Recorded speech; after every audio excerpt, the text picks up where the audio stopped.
Chapter 111. Chapter 103. Dragon Elephant Limit, True Martial Divine Rhyme, Extra Chapter for Warm Sun Alliance Leader, 8th Update. Translator. 549,690,339.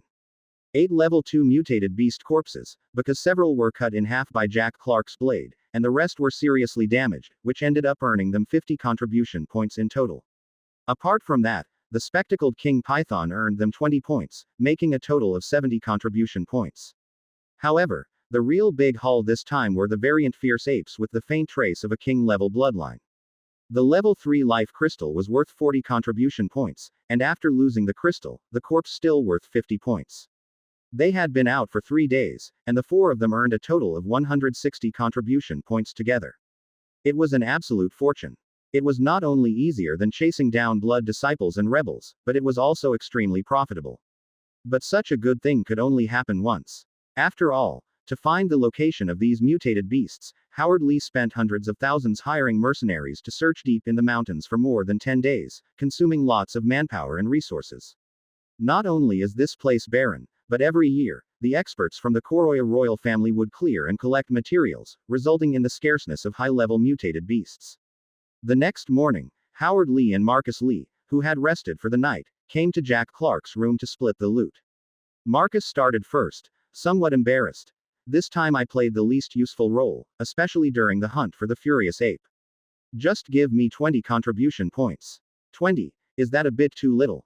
Jack hesitated. Although they decided before setting off that whoever contributed more would get more, there was a minimum for this, or else no one would want to team up with them in future. After all, nobody likes those who take more than their fair share. Giving you 20 points is definitely not okay. Meanwhile, Justin Wellen shook his head. One think Jack and Howard should each take 50 points, and Marcus and one should take 30 points each. How about that? Howard said solemnly. Okay. Jack nodded. One don't have any objections either. Although the final battle ended with Jack's decisive strike against the golden-backed berserk ape, if it weren't for Howard, who bravely took the brunt of the attack despite being injured, Jack would not have been able to wear the ape down in the first place. Moreover, Justin's burst of power towards the end was also crucial. Otherwise, the golden-backed berserk ape might have escaped. Once it entered the mountain forest, it would have been more difficult to kill. After all, there were trees everywhere in there, and with that terrifying strength of the furious ape, they might not be able to kill it if it started swinging sky-touching trees around. Faced with this proposal, Marcus was hesitant, feeling like he didn't deserve it. Justin rolled his eyes. What's wrong with you? Stop hesitating like a woman. Minority submits to the majority, let's just settle it this way. In the end, Jack Clark got 50 contribution points, a level 3 life crystal worth 40 contribution points, and an additional 10 contribution points. Howard got the corpse of the golden-backed furious ape, while Justin and Marcus both got 30 contribution points, making everyone very happy. You have transformed a highly concentrated life crystal and gained 44 attribute points.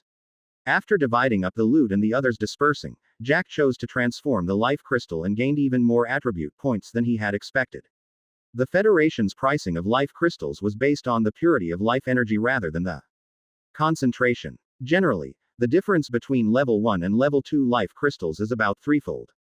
The difference between the second and third levels is not even 3 times, but just over 2 times. However, since the life energy is pure, the price remains 3 times higher. For most cultivators, the high-purity life energy has a better effect on enhancing their physiques, but it is not cost-effective for Jack Clark. Bender. Nevertheless, it does not matter. Once the sword armor beast enters the sea, there will be an additional source of life crystals. His accumulated contribution points can be used for other purposes. For example, for exchanging advanced skills and other extraordinary materials. Even so, the attribute points he converted this time are equivalent to the sum of 3 grade 2 life crystals, and he can't help but smile on his face. But it's still not enough.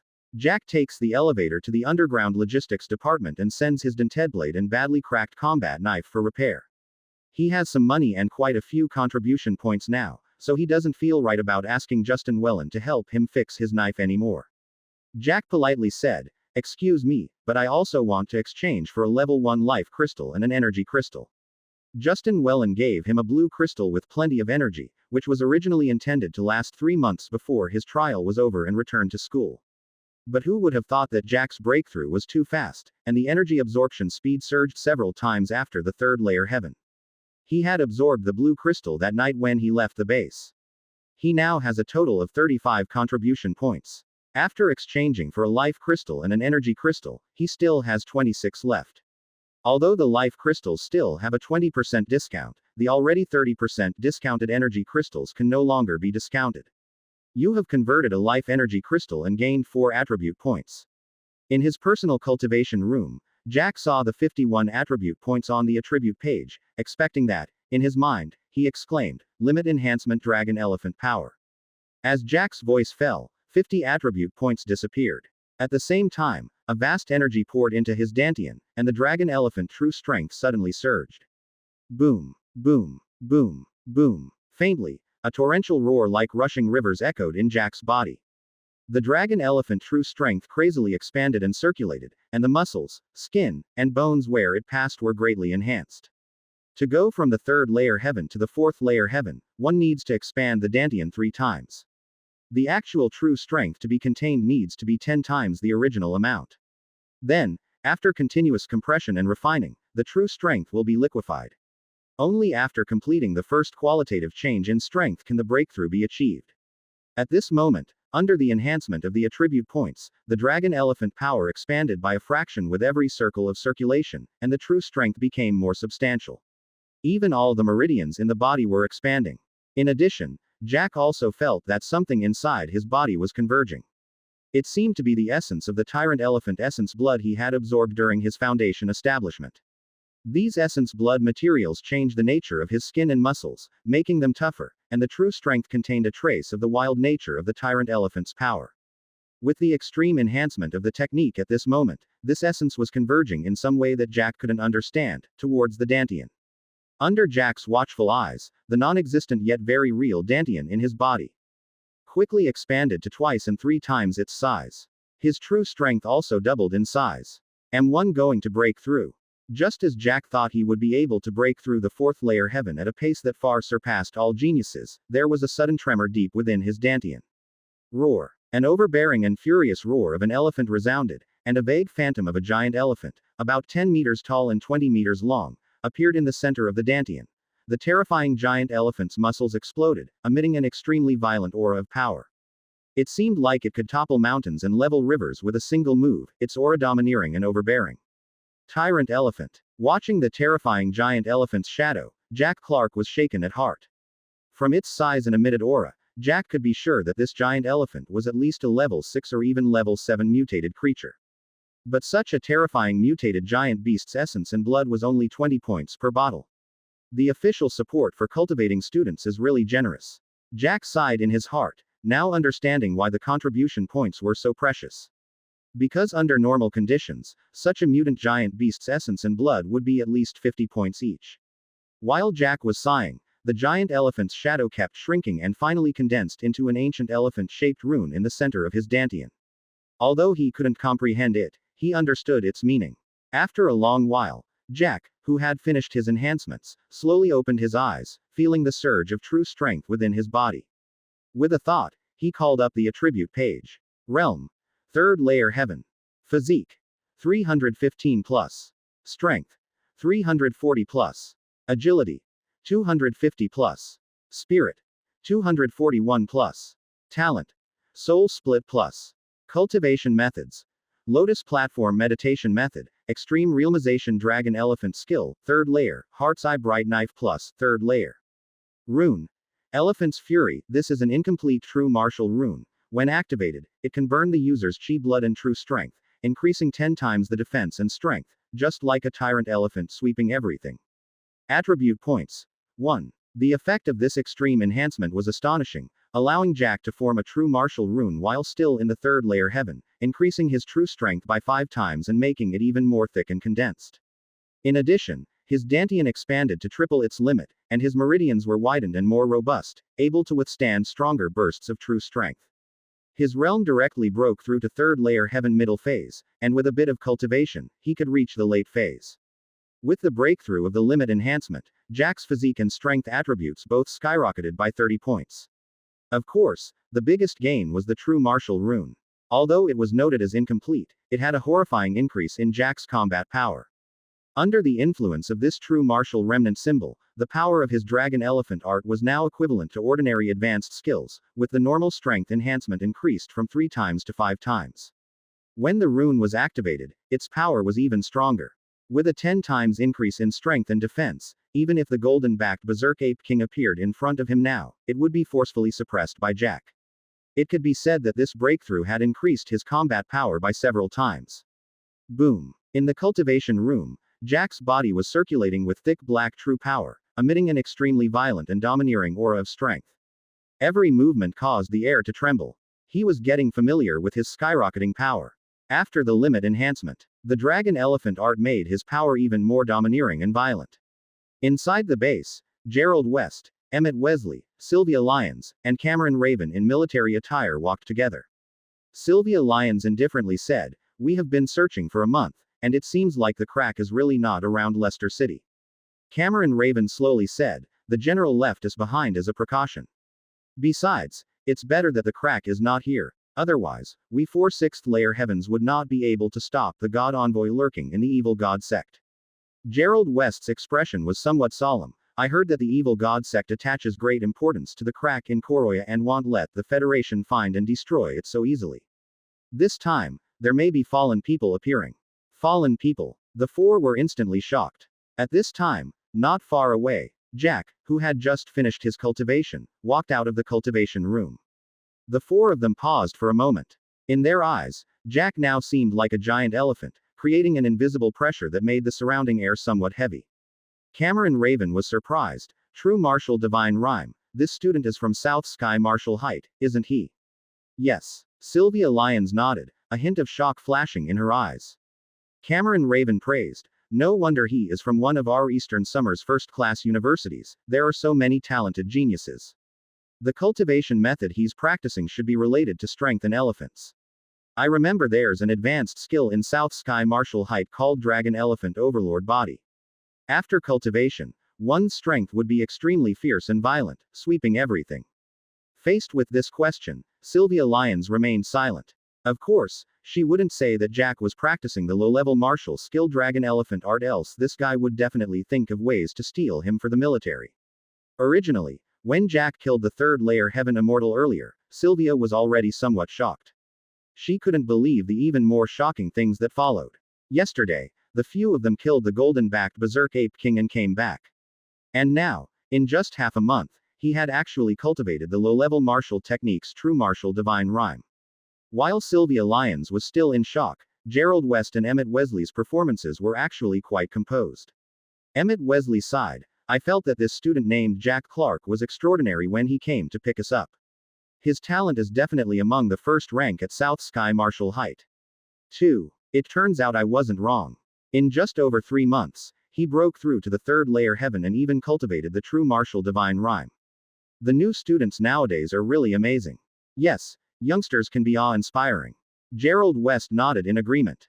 "By the way, I heard this morning that 4 freshmen from South Sky Martial Height entered the Kata Mountain Range and hunted more than 10 mutated beasts. Among them, there is even a mutant fierce ape with a trace of king-level bloodlines. Could it be?" Sylvia Lyons nodded. "Yes, it's the golden-backed Berserk ape killed by Jack Clark and 3 other 3rd layer heaven freshmen." Immediately, Cameron Raven, Gerald West, and Emmett Wesley praised South Sky Martial Height and Jack Clark once again, without noticing the increasingly odd expression on Sylvia Lyons' face. She felt that even if she told the 3 of them that this freshman's initial talent was only mediocre and only reached foundation establishment half a month ago, they wouldn't believe it either. It seemed that when she returned, she would have to report it to the principal. Otherwise, it would be too unfair for Jack Clark, who had accumulated a lot and burst forth as a hidden genius. Chapter 112. Chapter 104. Skin like steel and jade, mutated crystal hornfish. Extra update for Warm Sun Alliance Chief, 9th update. Translator. 549,690,339. Hello to the 3 teachers and Colonel Brock, how are you? Seeing the 4 people walking towards him, Jack Clark greeted them politely. Emmett Wesley laughed loudly. Haha, Student Clark, it's good to see you too. You've achieved another breakthrough in such a short time. It seems that we Eastern Summer people have quite a few talents. Indeed, a dragon among men, praised Gerald West. Cameron Raven smiled and said, Jack, you should visit the military barracks more often when you have the time. The battle achievements of the soldiers during their cultivation might inspire you. By the way, I remember that General Raven's younger brother, Mr. Laurent Hawk, happens to be the head instructor at South Sky Marshall Height. I guess we are all family. Jack Clark was puzzled and surprised by their enthusiasm and said, I did not expect the head instructor and the general to be brothers. Cameron Raven smiled, it's quite normal. The Federation's military and colleges are both dedicated to cultivating the backbone of humanity, just with different focuses. In such a situation, many strong cultivators will hold positions in both the military and colleges. Jack, if you're ever interested in the military, feel free to join. Cough. At this time, Sylvia Lyons interrupted Cameron Raven, stepping forward and said, Jack, you've made good progress, but after your next breakthrough, remember to cover your body with your spirit will to keep your aura in check. As she spoke, Sylvia Lyons slapped her palm onto Jack, instantly sweeping his body with a fierce surge of her willpower, suppressing the invisible charm leaking from him. The oppressive air that Jack unintentionally emitted disappeared, and he looked much more ordinary. Sylvia Lyons waved her hand at him. I remember your spirit seemed a bit exhausted when you returned yesterday. You've been training hard today, so go get some rest. I looked pretty lively when I returned last night, didn't I? Despite being puzzled, Jack sensed Sylvia's intentions to have him leave and politely greeted the others before departing. On the way back, recalling the behavior of the 4 people earlier, Jack whispered to himself, it seems that they noticed something because I didn't fully conceal my aura. After finishing his cultivation, Jack also tried to cover his body with spirit power, restraining the invisible oppressive air emitted, to prevent people from detecting it. But he didn't know whether it was because the breakthrough was too big or his simple aura restraining method didn't work. Pondering, Jack returned to the hotel. It was already noon, so he went straight to the restaurant on the 3rd floor. Jack soon realized that many people were looking at him, which made him frown. What was wrong? Hadn't Sylvia's intervention fully concealed his breakthrough aura? At this moment, Justin Wellen came over, asking curiously, Jack, what did you do? Your skin has suddenly become so good looking. Skin. Jack paused. Yeah, Justin said enviously, you're already handsome, and now your skin is suddenly looking great too. Don't you see all those female students drooling? Now, Jack's skin was as delicate as jade, and he had a calm and composed demeanor that drew attention. This was also the reason he was being stared at. So that was the reason. Jack's eyes flickered, and he casually found an excuse. It should be because of the level 3 life crystal I received. Level 3 life crystal has a beauty effect too. Justin's eyes lit up. I am not sure. It could also be because of my cultivation methods. Jack didn't make any definite statement. Actually, it should be due to his dragon elephant power. The introduction of the cultivation method had mentioned that when dragon elephant power is cultivated to the extreme, some unique effects might appear on the body. One of them is having skin as tough as steel but with the form of jade.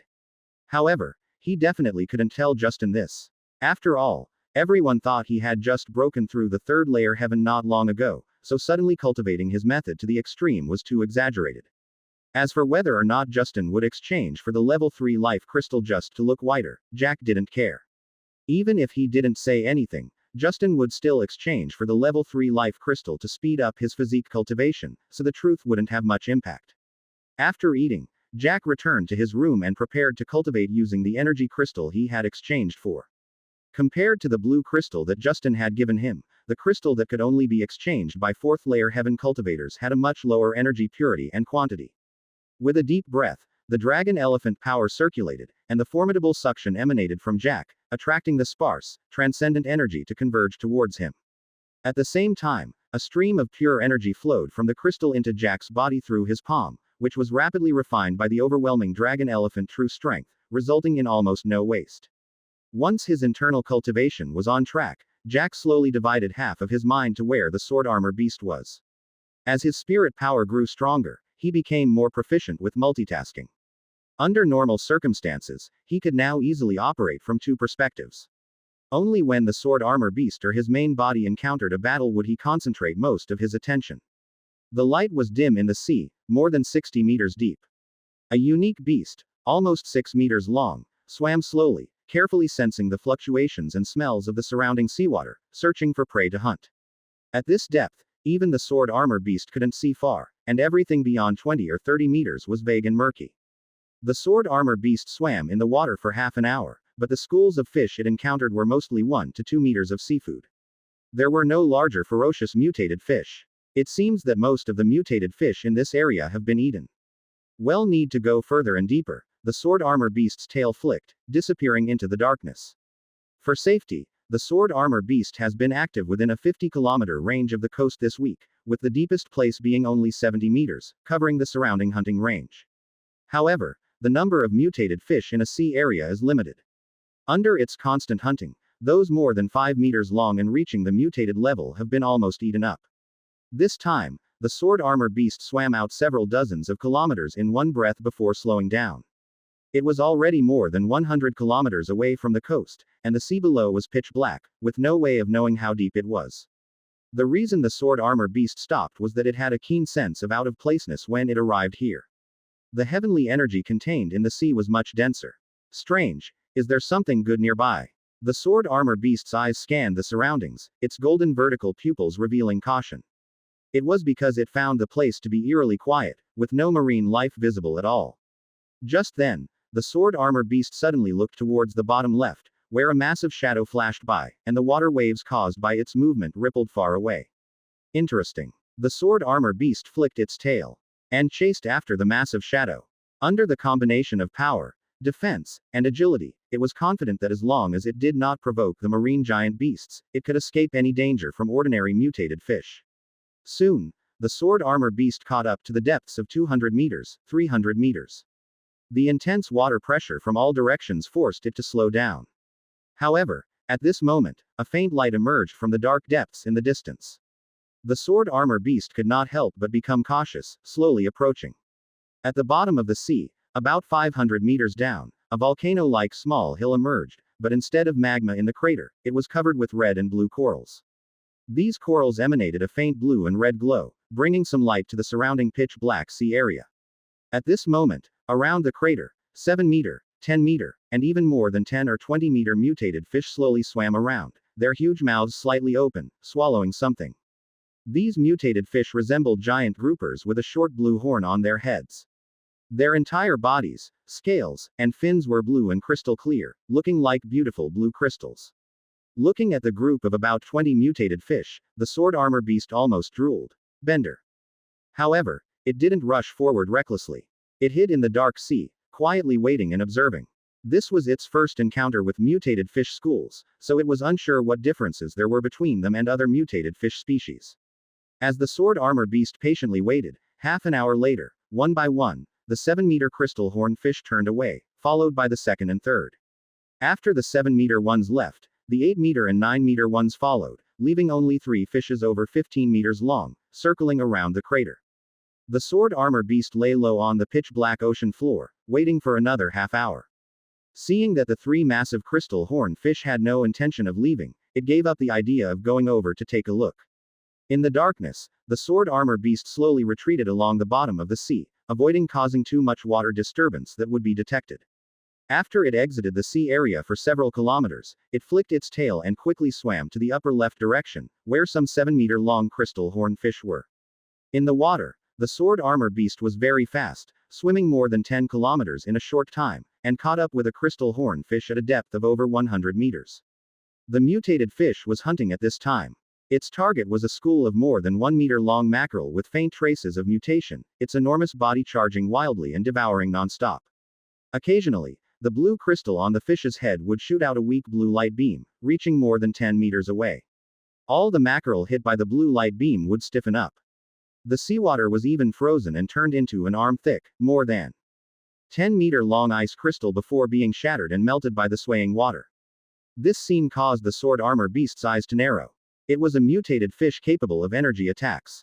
According to the official classification of mutated beasts, this mutated fish had reached at least level 4.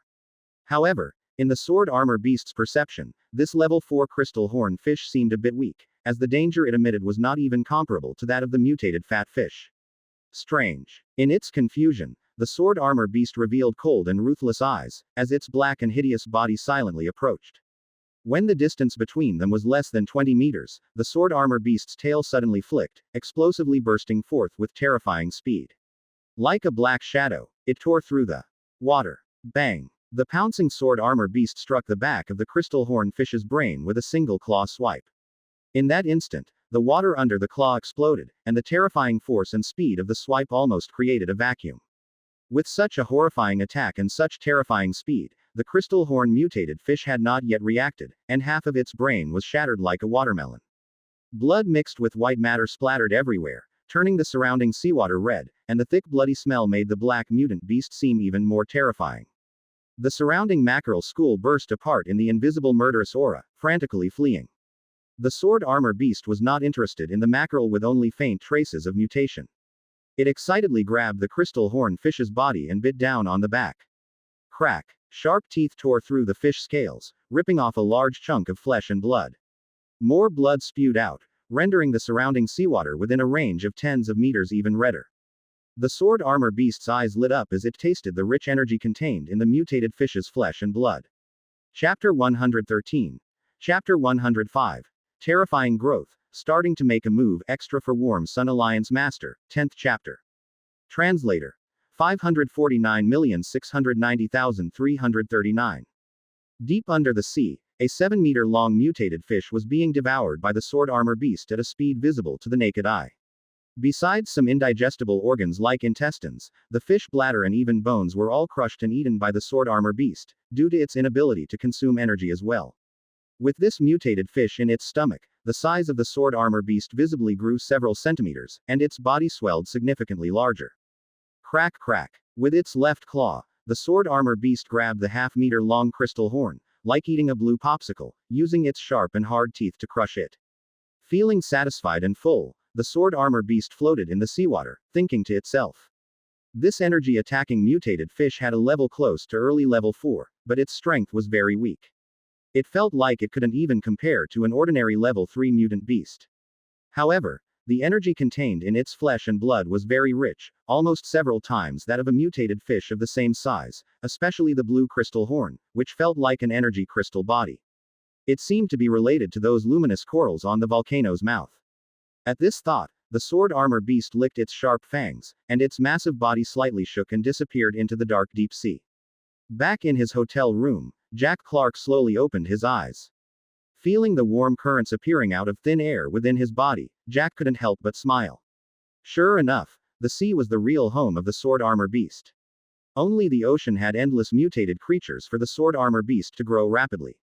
As for absorbing the genes of flying birds and soaring in the sky, and hunting on the land, Jack had never thought about it before. Would the land-based mutated beasts be enough for the sword armor beast to eat? Would the Human Federation allow a mutated beast to grow infinitely? Of course not. Even if he demonstrated that he could control the sword armor beast, the Human Federation would not let this mutated beast grow infinitely and would also expose many of his secrets. In such a situation, it would naturally grow quietly in the depths of the ocean, not drawing any unwanted attention. Just now, that single crystal angelfish not only made the sword armor beast grow a lot, but also raised his 4 major attributes by almost a few points, with an amazing increase. If the sword armor beast eats all the crystal angelfish, not only will it grow, but also Jack's 4 major attributes will skyrocket. By then, his strength will become even more terrifying. Just that, Jack couldn't help but smile bitterly while looking at the slightly transparent energy crystal in his hand. The cultivation consumption of the 3rd layer heaven is so high. The 2nd layer heaven could quickly absorb a month's worth of energy crystals. He had just been cultivating for an afternoon and had consumed 1/10 of that energy. However, the cultivation speed of directly absorbing energy crystals is indeed fast. Jack estimated that at this rate, even without using attribute points to strengthen himself, it would take at most half a month to break through to the late period, and more than 3 months to break through the 4th layer heaven. But in doing so, he would have to consume at least 9 energy crystals, which would be dozens of contribution points since he could only exchange 2 at a 30% discount per month. At this thought, Jack hesitated a bit. Contribution points were much more important to him. After the Dragon Elephant Power Condensed True Martial Rune, he was full of expectations for the strengthening of the Mind's Eye Bright Knife. He didn't know what changes would occur after this sword skill reached its maximum strengthening. Besides, he also needed to prepare to exchange the advanced skill Dragon Elephant Overlord body, and he wanted to strengthen his equipment as well. During the hunt for the golden-backed Berserk Ape King, he was able to easily defeat it due to his strength, enhanced +10 armor, and strong physique, only suffering a boil of his blood chi from several furious ape attacks. However, this battle also exposed the weakness of his weapon not being hard or sharp enough. If his straight blade were indestructible and unparalleled, with his speed and strength, he would have no equal at the same level, be it mutated beasts or humans. So it's still because he's poor. In the following days, besides cultivation, Jack was wreaking havoc in the deep sea, ambushing and attacking crystal angelfish, devouring them to grow and increase his strength. However, those crystal angelfish seemed to have some intelligence. After those 5-7-meter-long crystal angelfish were killed by the sword armor beast, the remaining ones became more alert and would not stray too far from the volcano mouth to find food. They would often cluster in groups of 2 or 3, making it difficult for the sword armor beast to act. After all, as individual fish, it could rely on its terrifying speed to ambush and kill them in an instant. But once they gathered together, the sword armor beast would be attacked by other crystal angelfish the moment it killed one of them. That kind of ice-cold light beam that could freeze seawater and living beings, the sword armor beast didn't want to touch it unless necessary since it had no confidence in its magic resistance. While Jack focused on evolution and increased his strength, the others weren't idle either. Marcus Lee and Justin Wellen were also concentrating on cultivation, while Howard Lee disappeared once more. By the time he appeared again, he should have absorbed the essence blood of the golden-backed violent ape and increased his strength. Because of Jack's group of 4's motivation, other students of South Sky Marshall Height, like Zach Lyons, cultivated even harder, trying to break through to the third layer heaven as soon as possible and catch up to them. In this situation, students from the other 2 schools also felt the invisible pressure. Although they were from different schools, they were all genius cultivators who had reached foundation establishment within a week, so why did they feel that the gap between them was getting bigger? So these students also actively took on missions, chasing and killing the few scattered blood disciples in the city like mad dogs. Some students even went to the surrounding small towns and cities without any mission, wanting to see if they could come across any luck. Under such stable conditions, the economic situation in Leicester City and its surroundings slowly recovered. Many commercial streets regained some vitality at night. 200 meters deep within the dark sea, a group of giant squids ranging from 1 to 2 meters in length panicked and fled, hunted by 2 crystal horn mutated fish. Each of the crystal horn mutated fish were over 8 meters long, their bulky bodies even more imposing than a great white shark, and the 1-meter blue crystal horn on their head gave off an oppressive aura. At this moment, the 2 mutated fish spread out to the left and right, shooting beams of light from their horns that froze several giant squids and formed icicles in the water, as thick as a thigh and tens of meters long. For these weaker, mutated giant squids, the energy-attacking crystal horn mutated fish were like a devastating dimensional attack. After devouring hundreds of squids, the well-fed crystal horn mutated fish ceased their attack and stopped chasing the escaping school of fish, their bodies pivoting slightly, about to return. Bang! In the distance, the seawater exploded, a dark shadow tore through the current, and instantly traversed 100 meters, appearing beside a crystal horn mutated fish, its strong and sharp claw striking down. Boom! Under the terrifying force and speed, a circle of white shockwave exploded from the seawater, creating a blast several meters wide. With a single strike, half of this mutated crystal horn fish's skull shattered, and it was instantly killed by the sword armor beast. Thick blood and white fluids burst forth, tinting the seawater red. While the sword armor beast launched its attack, the crystal horn fish several meters away reacted, its head shooting out a blue beam of light. Seeing this, the sword armor beast ignored the attack, charging forward while holding the dead mutated fish's body. Through its observations during these few days, it discovered that the blue cold light was indeed powerful. However, its penetrating power would be greatly weakened after passing through a living being's body. Moreover, it couldn't be used for an extended period, it seemed to have limited energy. For example, the intensity and brightness of the beam shot by the exhausted crystal horn fish, both its concentration and brightness had been halved compared to before. This was why the sword armor beast had remained hidden for so long, waiting until the mutated fish were satiated before making a move. Whoosh! The blue beam pierced through the mutated fish corpse. In an instant, a layer of ice appeared on half of the crystal horn fish's body, emitting an icy chill. After the beam weakened again from passing through the thick carcass, by the time it reached the sword armor beast's body, all that was left was a faint blue radiance. Bender. Still, the sword armor beast felt an astonishing coldness sweep over it, causing its body to stiffen slightly. However, the icy chill was quickly dispersed by the surging, scorching chi blood within it. Bang! The half-frozen mutated fish's corpse, still moving at full speed, viciously collided with the other mutated fish, the enormous impact flipping it over. For a moment, the seawater trembled, causing splashes to erupt. As the other mutated fish flipped over, a black bone spur pierced through everything, like a black afterimage, instantly penetrating its skull and completing the double kill. In the dark sea, the two colossal corpses over 8 meters long slowly sank and floated, their scarlet blood gushing out from their wounds and dyeing the surrounding seawater red. On the side, the increasingly baleful-looking, more than 7 meters long black mutant beast's tail swayed slightly, its icy cold golden vertical pupils exuding a fierce aura. It seems that I was overly cautious before.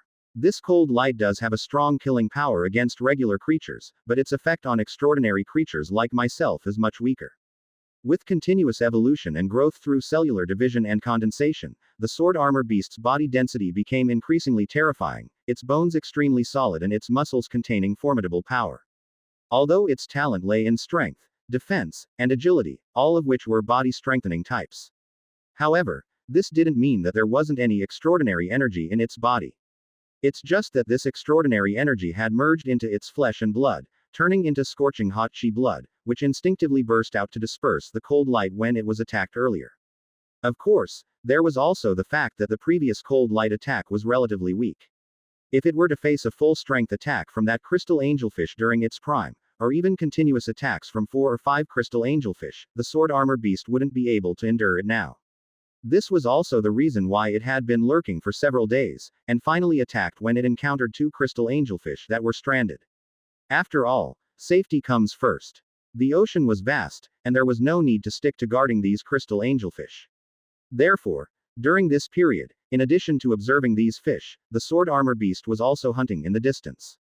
Excited, the sword armor beast moved its right and left claws to grab the 2 huge prey, swinging its tail, and swimming toward its temporary nest tens of miles away.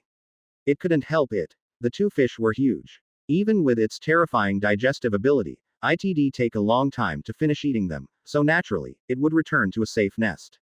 Otherwise, what would it do if it were eating and suddenly bumped into larger crystal angelfish that had gone out in groups to find food? After understanding the intensity of the cold light beams emitted by the crystal angelfish, the sword armor beast maintained a sly approach to hunting and killing several more in the following days. In this situation, its evolution value continued to skyrocket, increasing by tens of points every day. It felt that within 2 months, it would reach the requirements for its 4th evolution. Of course, this was based on the premise of constantly eating crystal angelfish with abundant energy, which was obviously impossible. Time passed quickly, and it was December 17th. In the afternoon, the cold sun painted the land golden. Sitting cross-legged on the hotel balcony, Jack Clark slowly opened his eyes. His gaze was icy cold, with a hint of brutality and fierceness, as if he was a terrifying human-shaped fierce beast. However, this terrifying aura was only fleeting. When Jack Clark opened his eyes again, his gaze had become gentle as jade. Finally starting to exert strength, feeling the increasingly dense and terrifying warm current that was continuously strengthening his body, a faint smile appeared on Jack Clark's peerlessly handsome face. From a 10-centimeter long 6-legged salamander to its current state, the avatar had gradually begun to exert its power. Aside from becoming more and more monstrous and gigantic, it also helped Jack Clark's body to grow in strength at a terrifying speed, quickly surpassing those esteemed geniuses of the same level. Just now, his highest strength attribute had surpassed 400 points, with a physique of over 360. It had been just over half a month since the sword armor beast's 3rd evolution. Of course, the rapid increase was also related to the group of crystal angelfish. With abundant high-energy food, both the avatar and the main body were growing rapidly. During this period, the evolution points had accumulated by several hundred points. At that moment, all the students received a meeting message. Jack Clark paused for a moment. What happened? Chapter 114. Chapter 106. Strange Changes in the King's City. Howard Lee's Challenge Extra for Warm Sun Alliance Master, 11th Chapter. Translator. 549,690,339.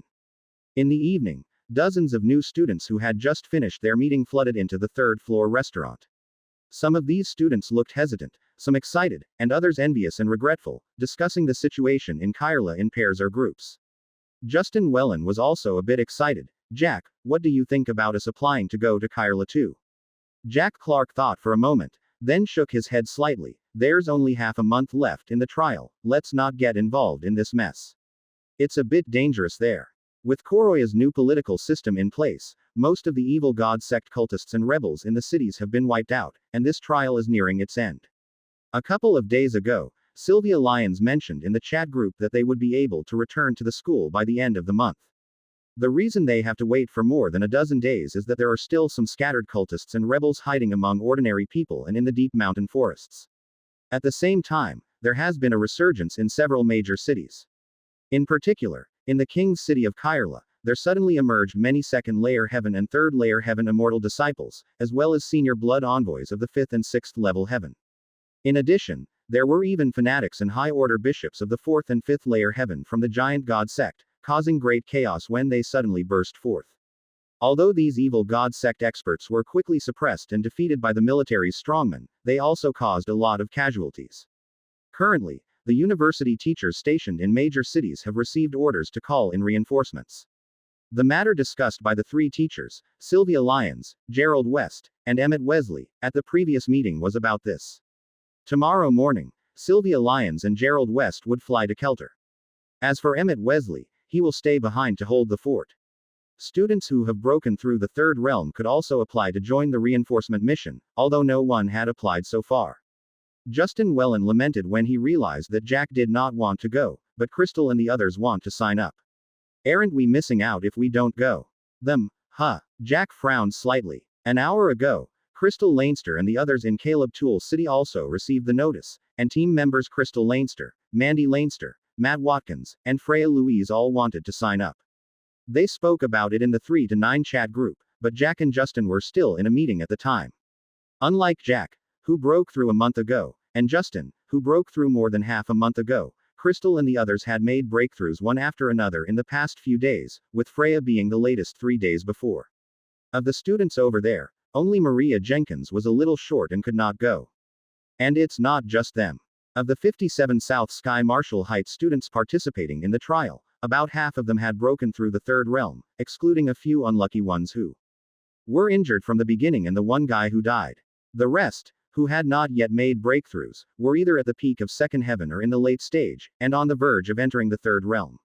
While this number may seem exaggerated, it should be noted that these new students had spent most of their time in Koroya either fighting or on their way to battle, experiencing multiple life and death situations. With the contribution points multiplier in place, it's normal to achieve rapid progress by exchanging a large number of resources, compressing the breakthrough time of half a year to a year into 2 months. Of course, the most unusual among these people is Jack, whose strength leap is even more exaggerated. Just the fact that he had broken through to the middle phase of the third layer heaven in 1 month surpassed almost people. Without knowing the exact progress of the monstrous Jane Akin's cultivation, Jack wouldn't dare to claim that his current realm is the highest. But in terms of combat power, he is confident that he looks down upon all his classmates. Now, his physical strength is becoming more and more terrifying, and an ordinary early stage 4th layer heaven cultivator might not even be able to withstand one of his strikes. However, there were too many evil god sect experts hidden in Kelter this time, unlike in Leicester City, where there were only small fries in the first and second heaven realm. Moreover, with the trial coming to an end and his avatar gradually gaining strength, he just wants to wait quietly for the trial to end and is no longer in a hurry for contribution points. After all, once he breaks through the 4-layer heaven a few months after returning, he will more or less complete his first year. And when his avatar continues to evolve for half a year, his strength will become incredibly terrifying when he participates in the mutated beast trial as a sophomore the following year. Easily slaying over a dozen level 3 mutant beasts to collect 300 contribution points, he would be able to exchange high-grade cultivation methods and soar to the heavens. Of course, there is also another reason. During the previous meeting, he had a fleeting feeling of intense danger when he accidentally thought of going to Kelter. Justin Wellen, unaware of these details, regretted, "If you're not going, Jack, I won't go either. There's no fun in showing off in front of Crystal and the others alone." Jack was speechless. "You are only at the 3rd rank, what are you going to show off over there? Be careful, a fifth-layer heaven blood envoy might just slap you to death. Justin Wellen smirked. Hey Jack, don't underestimate me. Feeling proud, Justin Wellen said, I've now fully absorbed the thick earth chi, greatly increasing my defense. Even if it's a fourth-layer heaven cultivator, I have confidence one can withstand it. Your defense is indeed impressive, Jack admitted reluctantly. About half a month ago, Justin Wellen's mysterious martial thick earth true ability could withstand the attack of a golden-backed violent ape. With a trace of a king-level blood lineage, its combat strength was close to the mid-stage of the fourth-layer heaven at the time. Of course, at that time, Justin Wellen could only take on 2 consecutive attacks, and any more than that would get him smashed to death. After dinner, the topic came up again in their team chat group. Jack reminded, there are too many high-level experts in Kelter, so I don't recommend you guys go there. If you encounter a powerhouse above the fifth-layer heaven, you might not even have a chance to resist. I think just the opposite. Matt Watkins chimed in. Right now, the military's strongmen are in control of the King's City, and once the reinforcements converge. Tomorrow, their high-end power will be more than 10 times that of the evil god sect cultists. Under these circumstances, one think the risk level is actually quite low. At that time, we just need to follow behind and focus on dealing with ordinary blood disciples. With our team's strength, we can easily defeat ordinary third-layer heaven blood disciples and have a chance to surround and kill fourth-layer heaven experts, gaining a lot of contribution. Matt Watkins, now I understand why your screen name is YBA. Youth if not reckless. Jack Clark didn't expect that this thick-browed and big-eyed guy, who looked sophisticated and calm, would actually be an adventurer. No wonder he had encouraged everyone to participate in the trial at first. However, his words did indeed make the others feel tempted. Crystal Leinster said, We've thought about this issue and came to a conclusion that is not too different from what Matt Watkins said. With the numerous strong men gathered, Caleb Tool is the safest city. We just have to follow behind and focus on the opposing ordinary cultists, and we can harvest a lot of contribution points. At that time, when we return to school to consolidate our cultivation, we might have a chance to break through the fourth-layer heaven before the sophomore trial, far ahead of other classmates. Freya Louise came out and asked curiously, Jack, you seem to not want us to go to Caleb Tool. Jack Clark nodded. Well, I think everyone has made great progress in this trial, so there's no need to take risks. Just wait for the return with peace. That flash of dangerous intuition in the afternoon just passed, and Jack Clark couldn't be sure if it was wrong. After all, it was nearly 1,000 kilometers away from Caleb Tool. Even if he told it to Crystal Leinster and the others, they wouldn't believe it since it was too exaggerated. So Jack Clark just advised from the side. But this reason was obviously not enough. So after a little chat in the small study group, Crystal Leinster and the others decided to go anyway. Seeing this, Jack Clark didn't say anything more, as everyone had their own stance.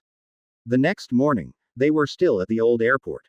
Jack and others stood by the runway to see off teachers Sylvia Lyons and Gerald West. In addition to them, several third-layer heaven freshmen also decided to go for reinforcement. They included Zach Lyons, who had just broken through not long ago, White Vale, as well as Mullen Weiss and Howard Lee, who had been practicing in seclusion for a long time. After more than 10 days in seclusion, Howard Lee, who absorbed the blood essence of the golden-backed violent ape, had an increasingly terrifying aura. His more than 2-meter height standing there was like a giant, full of oppression. Looking at Jack Clark, Howard Lee was a little regretful. I didn't expect you to not sign up. I was even thinking about who could kill more blood disciples this time. I am also a little surprised that you, who were the craziest to kill at that time, didn't go this time. Mullen Weiss, carrying a heavy sword, looked regretful. Jack Clark smiled faintly. The main reason is that I've recently made some breakthroughs in true martial arts cultivation and want to take some time to consolidate, so one don't plan to go to this muddy water. As they talked, Justin Wellen and Marcus Lee were also chatting with Zach Lyons and White Vale nearby. They said something about Jack and Justin Wellen not going and that their killing squad was dissolved. Jack Clark was a bit confused. When did he join a killing squad? At that moment, Howard Lee suddenly said, Jack, would you like to have a match when we return? A match? Jack raised his eyebrows. Howard Lee's eyes were full of battle intent, and he said solemnly, yes, an all-out fight. After more than 10 days, the terrifying force of even just a trace of king-level blood essence in him had made great progress not only on his true martial arts cultivation but also on his physical strength. His strength had surged dramatically. But today, when he saw Jack again, Howard Lee felt that the unfathomable sense of oppression on him was still there. It was obvious that it wasn't just him whose strength had surged, but also Jack's mysterious cultivation had made a terrifying improvement. This made Howard Lee become full of fighting spirit. He really wanted to know how strong Jack really was. Bender. Facing Howard Lee's challenge, Jack Clark didn't avoid it. With a faint smile on his face, he nodded and said, "All right, let's find a time to have a match after we return." Howard Lee was curious about Jack's strength, and likewise, Jack was also interested in his combat power after the continuous breakthroughs. He was eager to know whose strength was stronger, his own steadily strengthening physique or the innate divine strength Howard Lee, who had mastered the power-type cultivation methods. After making a simple agreement, Howard Lee, Mullen Weiss, Zach Lyons, and White Veil followed Sylvia Lyons and boarded the plane one after another, taking off into the sky with a roar of engines. As they watched the plane disappear into the horizon, Marcus Lee suddenly sighed, "Time flies so fast. It's been almost 2 months in the blink of an eye." Justin Wellen nodded. "Yeah, it's so fast that we've broken through the third realm." Jack Clark shook his head. "Justin, I feel like you're not sighing, but showing off." He did I show off?" Justin Wellen's face was full of smugness. "By the way, Marcus Lee, why didn't you go this time?" Marcus Lee said naturally, "Since Jack didn't go, something must be wrong. So I thought about it and decided not to go too." This reason left Jack Clark speechless. "Just don't blame me for making you earn fewer contribution points later. Hey, you can only spend contribution points if you're alive." This time, many third-layer heaven geniuses went to Caleb Toole, holding similar thoughts to Crystal and the others, thinking that it would be safer with a large number of strong men gathered there. But Marcus Lee still held the same opinion as Jack Clark, that too many strong men might cause accidents. This was not Leicester City, where there were only a few fourth-layer heaven advanced cultivators around, and they were wiped out by the military as soon as they appeared. After experiencing 2 months of trials of fire and blood, the group became more cautious as their strengths surged. Including Jack, after witnessing the real combat power of senior strong men like Lori Parma and others, he became even more cautious and careful, losing that initial fearlessness. Of course, this was just their thoughts. Other people were even more proactive in trying to improve themselves by taking advantage of the pressure in Caleb Toole. Amidst the laughter, the three of them walked out of the airport with other classmates who had come to see them off and boarded a dedicated vehicle to leave. Chapter 115. Chapter 107. The mountain peak collapses, the battle of the ninth heavens added for Alliance Master Warm Sun, Chapter 12. Translator. 549,690,339. With the departure of the two lively fellows, Zach Lyons and White Veil, Jack Clark felt the hotel base seemed a bit quieter. However, this had no effect on him. Back at the hotel, Jack Clark continued his cultivation, only slowing down because he was unwilling to exchange contribution points for more energy crystal body, which affected his regular rate of cultivation.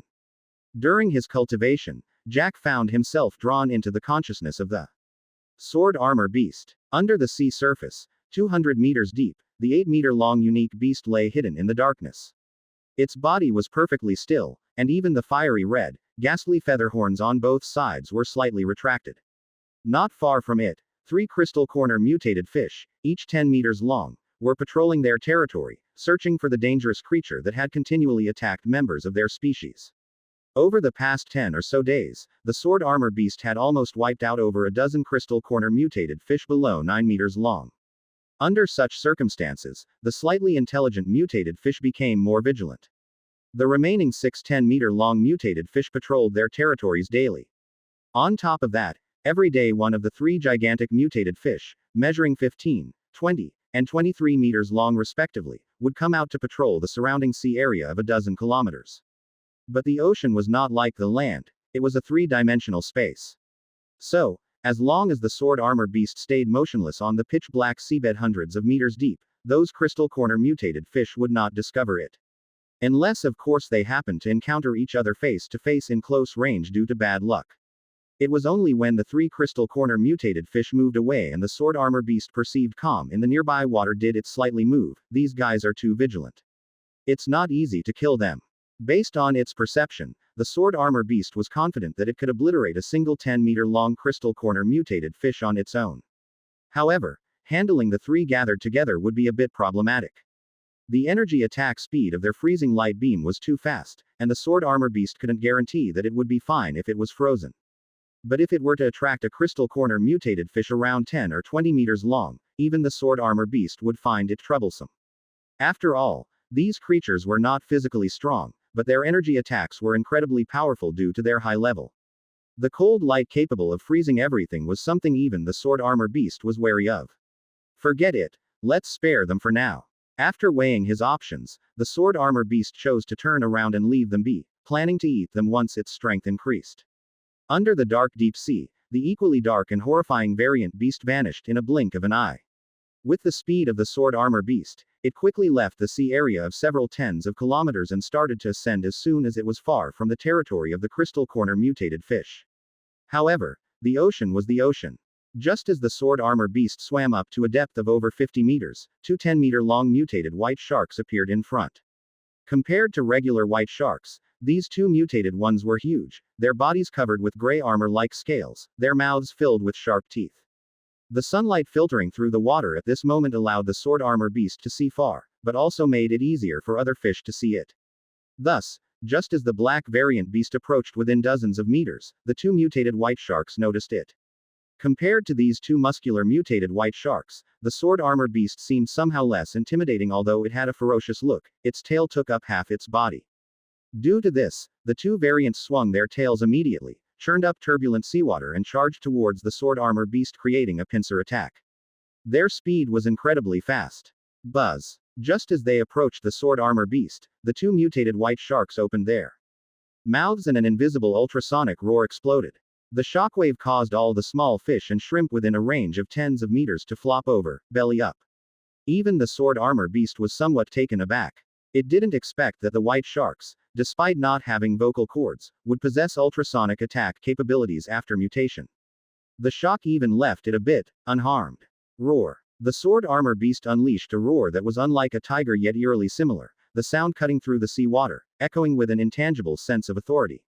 Amid the roar, the ferocious black variant beast flashed to the side, its left claw swiping with monstrous power hit the approaching mutated shark in the head. The terrifying force caused an explosion of seawater and flesh. At the same time, its tail at the back swung like a divine dragon, tearing through the seawater like a black afterimage, and smacking hard into the head of the variant beast on its right. The pressure immediately caused its scales to explode and its flesh to burst open. Originally, the tail strike was aimed to pierce through its skull, but the mutated white shark reacted quickly and dodged the bone spur that could have killed it instantly. Even so, the horrible force carried by the black tail still sent the mutated white shark flying, causing it to roll over and over in the sea water. Splutter. The instant the right mutated white shark was sent flying, the sword armor beast burst forward with terrifying speed. Within the blink of an eye, it was right in front of the stunned white shark on the left. Its forelimbs, muscles suddenly bulged, and in an instant, a terrifying force converged from all over its body. Its two claws descended like a palm. Boom. Material-like force exploded in the sea water, a circle of white shockwave detonating in the sea. The head of the variant white shark, even larger than a sedan car, instantly burst open. Immediately, dense blood and white matter spurted out, painting the surrounding seawater red. While its body belonged to a variant beast, the sword armor beast's main consciousness was still Jack Clark. Therefore, whenever it attacked its prey, it preferred attacking the head, back, belly, and other vulnerable spots. Just as the sword armor beast instant killed a mutated white shark, the other one sensed the violent aura radiated by it when it released its power for the attack. A sense of escape instinct arose. This instinct was like a seal encountering a tiger whale with no courage left to fight back. Following its instinct, the mutated white shark wanted to escape.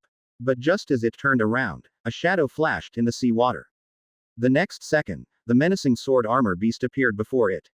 After 3 evolutions, the body structure of the sword armor beast had been optimized and adjusted, making its speed in the water extremely terrifying.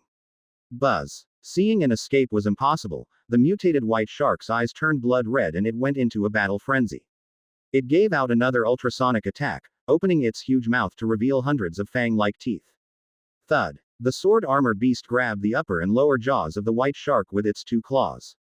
Its terrifying strength prevented it from closing them, and simultaneously, their huge bodies collided. The surrounding sea water churned with rolling waves. Bump, bump, bump, bump. Struggling with its mouth gripped, the mutated white shark wriggled its body furiously, releasing astonishing power, but slash. Accompanied by the muscular expanding claws of the sword armor beast, with its terrifying strength it rips directly through the head of the white shark. Blood burst out in an instant. In just a bit, the sea water within dozens of meters was dyed red with the gushing blood of the two mutant white sharks.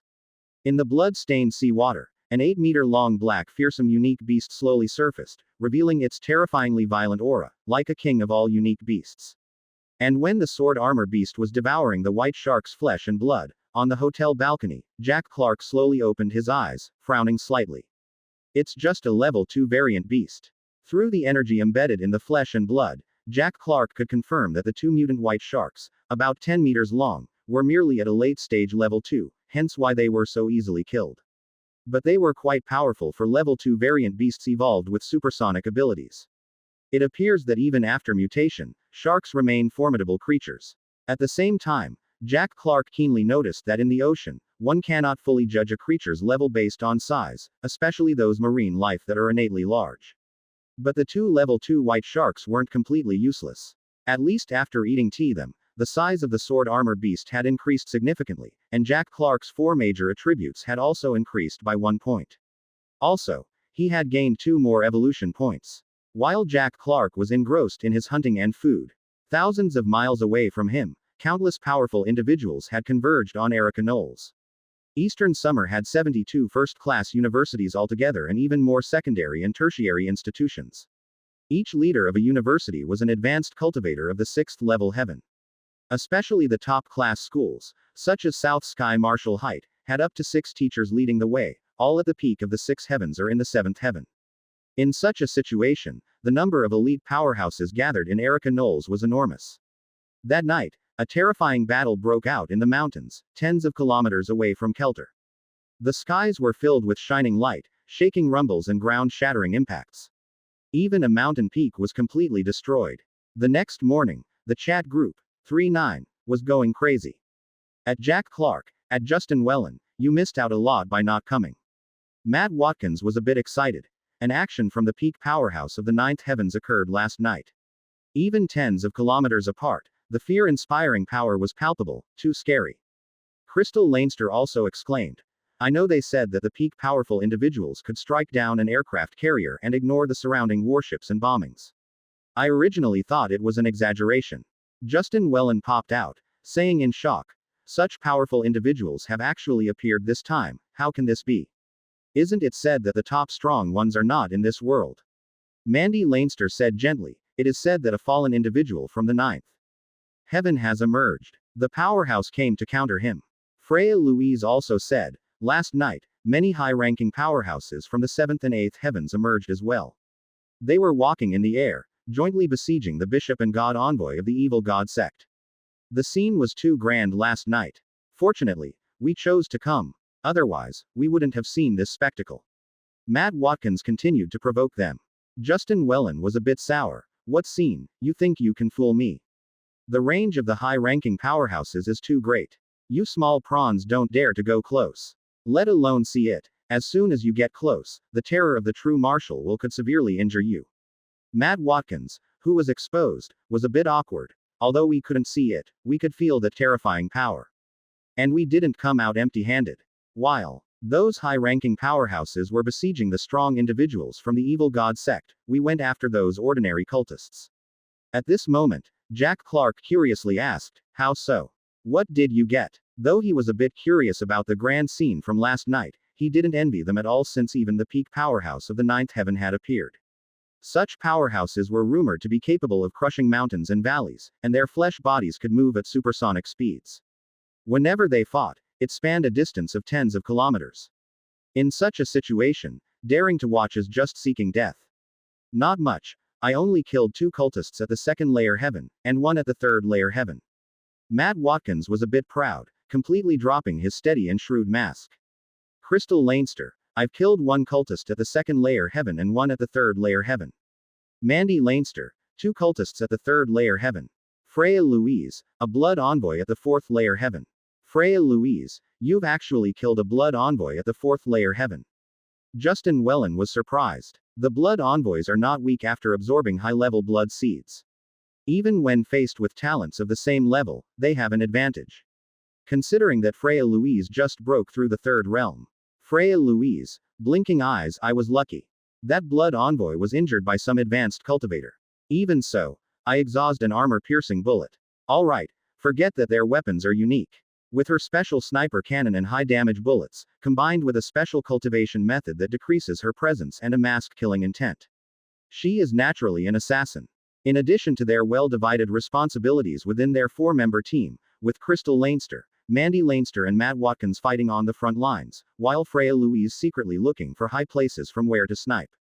This meant that they were invincible in Caleb Tool City, having killed more cultists and rebel cultivators than Jack Clark and his team, boasting illustrious accomplishments. At this moment, Jack Clark asked, were all the strong individuals of the evil god sect all killed? Crystal Leinster replied, no, it's hard to kill powerhouses of that level if they want to escape, especially some lunatics who would explode herself at a disagreement, making people wary. It is said that in the end, 1/10 of the strong individuals from the evil god sect managed to escape. However, most of them were heavily injured. Jack Clark frowned. In this case, be careful for the next operation over there. Okay, we understand. Chapter 116. Chapter 108. Sword Armor Beast Injured, Deep Sea Black Dragon. Translator. 549,690,339. Because of Freya Louise and the others, Jack Clark paid a bit more attention to Erica Knowles' situation and occasionally asked about their situation in the group chat. He didn't know why those evil god sect members were so crazy, but battles erupted outside of Kroya City for the next few days. Apart from that, many blood disciples and cultists infiltrated the city at the cost of their own lives, attacked key Kroya official figures, and caused explosions, creating a great deal of chaos. However, these desperate counterattacks from the evil god sect couldn't shake the local situation. There were some strong men stationed in the city, with triplex geniuses patrolling and hunting, and outside the city, there were 6th level and even 7th level high-order powerhouses taking action. Moreover, each time these powerhouses appeared in groups of 10, an astonishing number. Top-tier powerhouses above the 7th layer were also occasionally seen under the heaven and earth trap, locating and killing one after another. The situation gradually stabilized. This chaotic situation didn't stabilize until 5 days later. Seeing this, Jack Clark gradually stopped paying attention to that side and shifted his focus back to the Sword Armor Beast. On December 25th, less than a week before the end of the trial, the Sword Armor Beast, now 9 meters long, was slowly swimming under the 300-meter deep sea, completely covered in black with a row of sharp, long spines on its back. As it grew, the Sword Armor Beast's appearance became increasingly fierce and majestic, with a slight resemblance to the dragons in myths and legends. Of course, it was only a slight resemblance. At this time, several hundred meters in front of it, a 17-meter-long, flat-bodied mutated fish with a 7-meter-long saw-toothed structure was hunting. The prey was a group of 8-meter-long mutated bull sharks. This mutated saw-toothed fish was very fast, like a sharp blade cutting through the sea water, leaving behind bisected shark corpses in its wake. Within a short period, more than 10 bull shark heads were killed, and their thick blood turned the surrounding seawater red. It exuded a strong, bloody smell. It seemed that this mutated fish bore a grudge against the bull sharks. After killing all the sharks, it only ate a bit of the organs and then swam about, watching as small fishes attracted by the bloody smell nibbled at the bull shark corpses. However, as it swam, it didn't realize that another mutated beast was watching it from afar. Through the Sword Armor Beast's observation, this mutated saw-toothed fish's strength was very strong, and its ability was likely related to its speed. It was no less fast than the Sword Armor Beast in its normal explosive state. Furthermore, whenever there was a strong wave of energy on its body, dark arcs of light would shoot out from its teeth, and the rays were extremely sharp, cutting prey apart with ease. Nevertheless, even so, the Sword Armor Beast was prepared to hunt it down.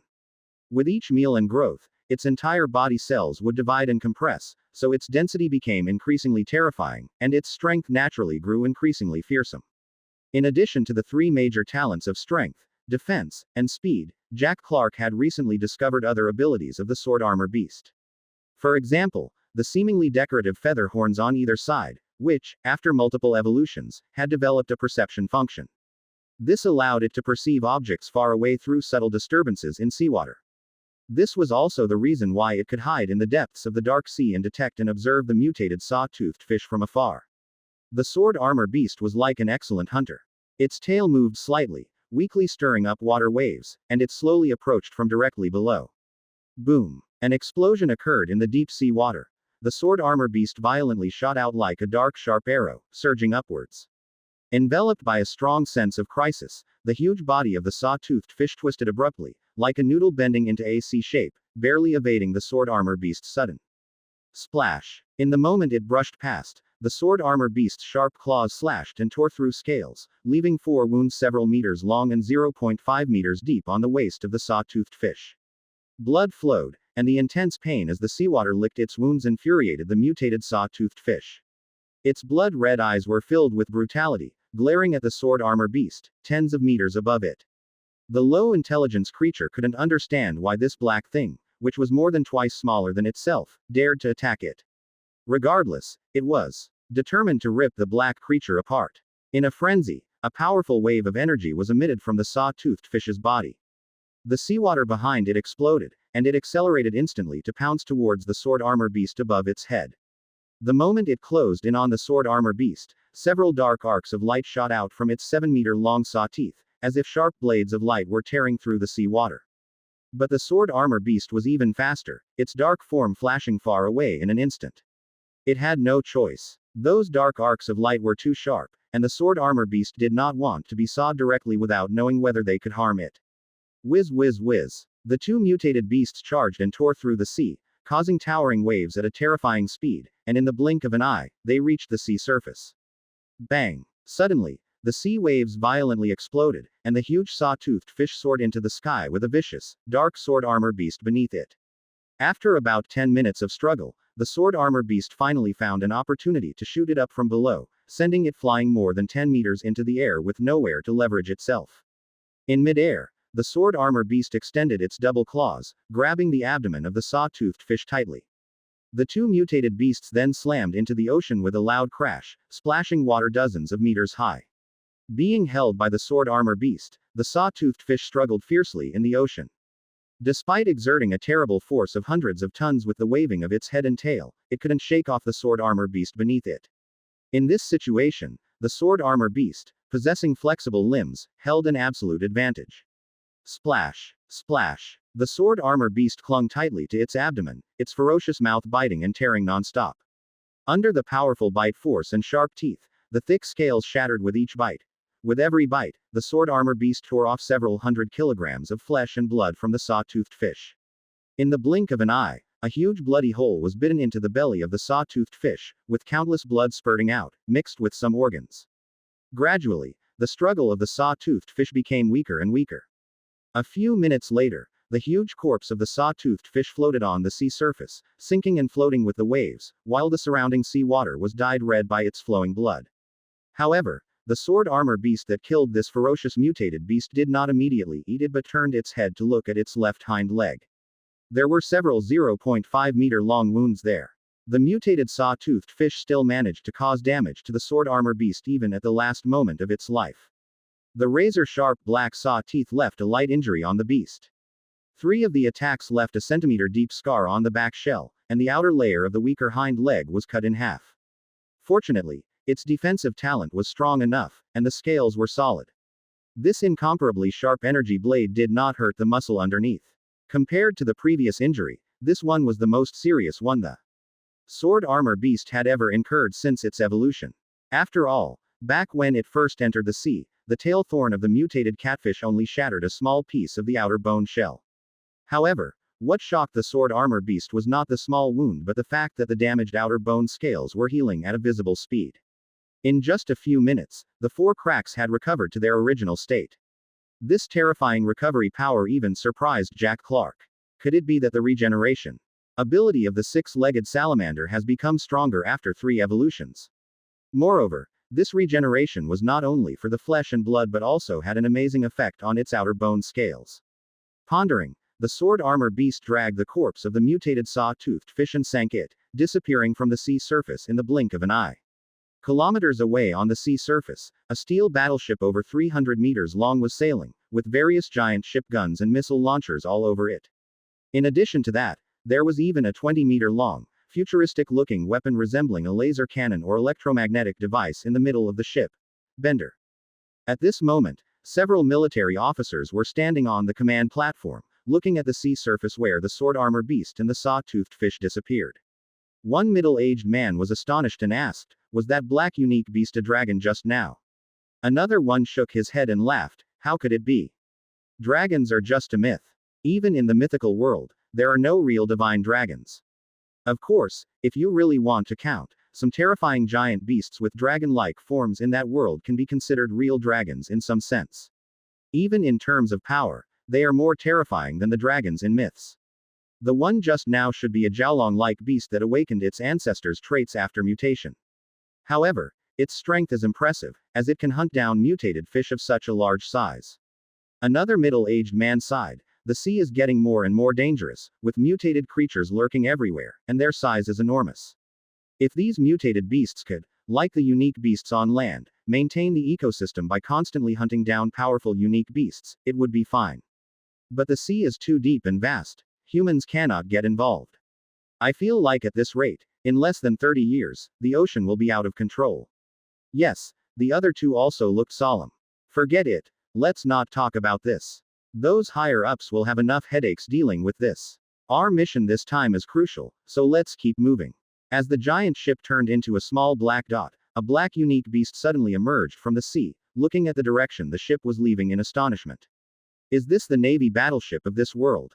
It looks so powerful." While sighing in wonder, the sword armor beast reached out with its left claw, and a pure, dazzling crystal appeared, which turned out to be a level 4 life crystal.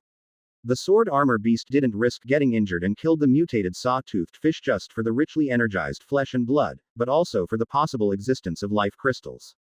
Jack Clark had always wanted to test whether life crystals were useful to the sword armor beast. If they were useless, the life crystals obtained by the sword armor beast in the future could be kept and converted into attribute points for him. But if they were useful, they would have to be allocated rationally. Thinking of this, the sword armor beast directly ate the crystal. Just as the life crystal entered its stomach, a majestic life energy exploded within the sword armor beast's body. The cells all over its body began to divide and compress crazily. In just a few minutes, the body of the sword armor beast grew larger, and its body length increased by 10 centimeters, which was almost equivalent to its growth after a day of hunting. In addition, the evolution value under the attribute page also surged by 30 points. The result left Jack Clark stunned and then, with a bitter smile. The reason for the shock was that the effect of the sword armor beast eating the life crystal was excellent, even more exaggerated than purely devouring the flesh and blood of mutated beasts. The bitter smile was also due to the excellent effect. A level 4 life crystal not only caused the sword armor beast's body size to grow dramatically, but also increased its evolution value by several dozen points, which was no less than his conversion into attribute points. However, since this growth could also be accumulated by eating meat, the life crystals obtained later could be kept and taken back after the trial was over. On the balcony, as Jack Clark slowly opened his eyes while sitting cross-legged, a trace of ruthlessness flashed across his eyes, and an intangible heavy aura radiated from him, causing the air to become somewhat stagnant. As his physique was continuously strengthened and its density increased over time, his basic strength had already exceeded the limit of 4th layer heaven and could be compared to a 5th layer heaven cultivator. However, this comparison was only based on basic strength and did not represent his combat power, as after reaching the 3rd layer heaven, the focus of cultivators shifted to true strength.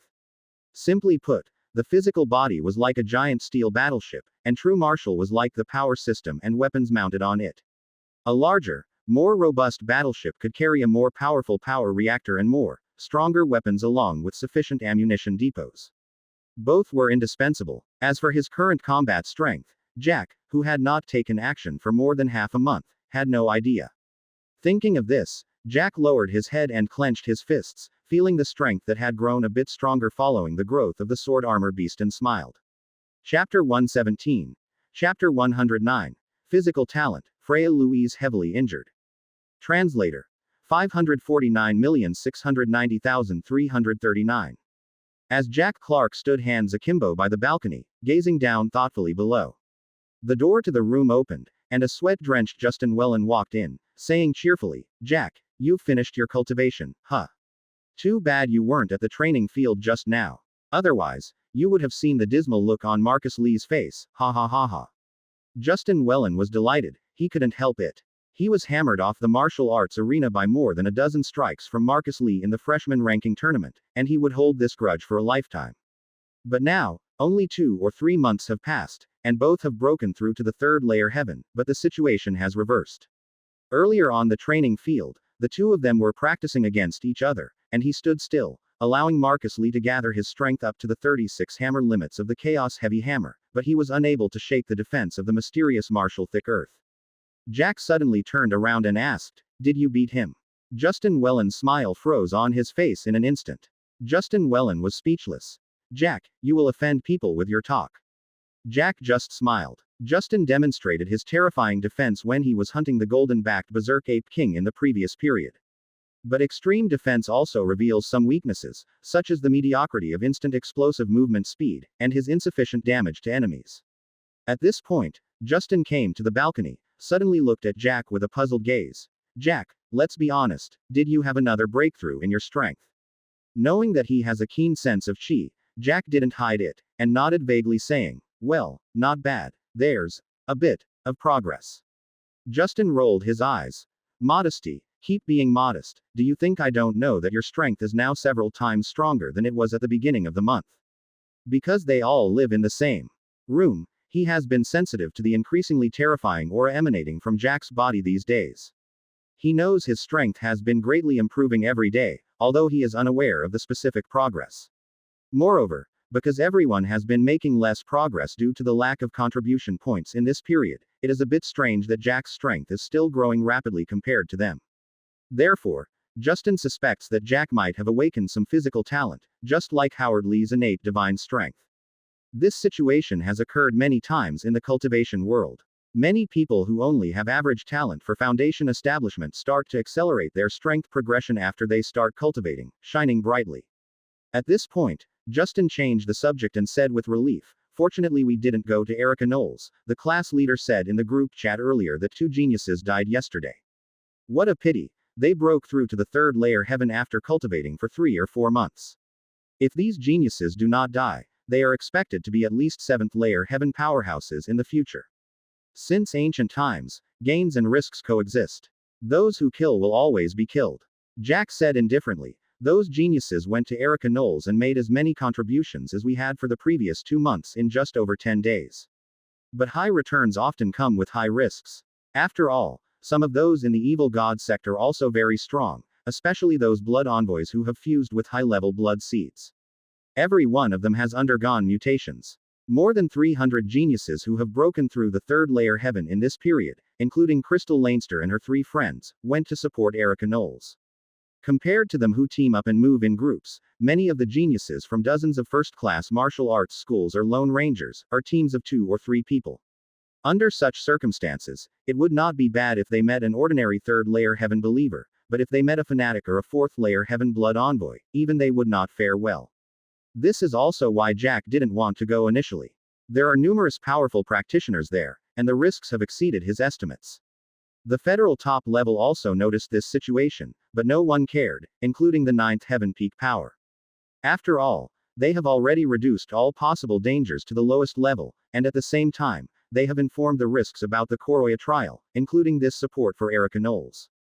Under such circumstances, come if you want to come, don't force it if you don't want to. The official can only provide all the basic preparations. How far you can grow depends on your own chance.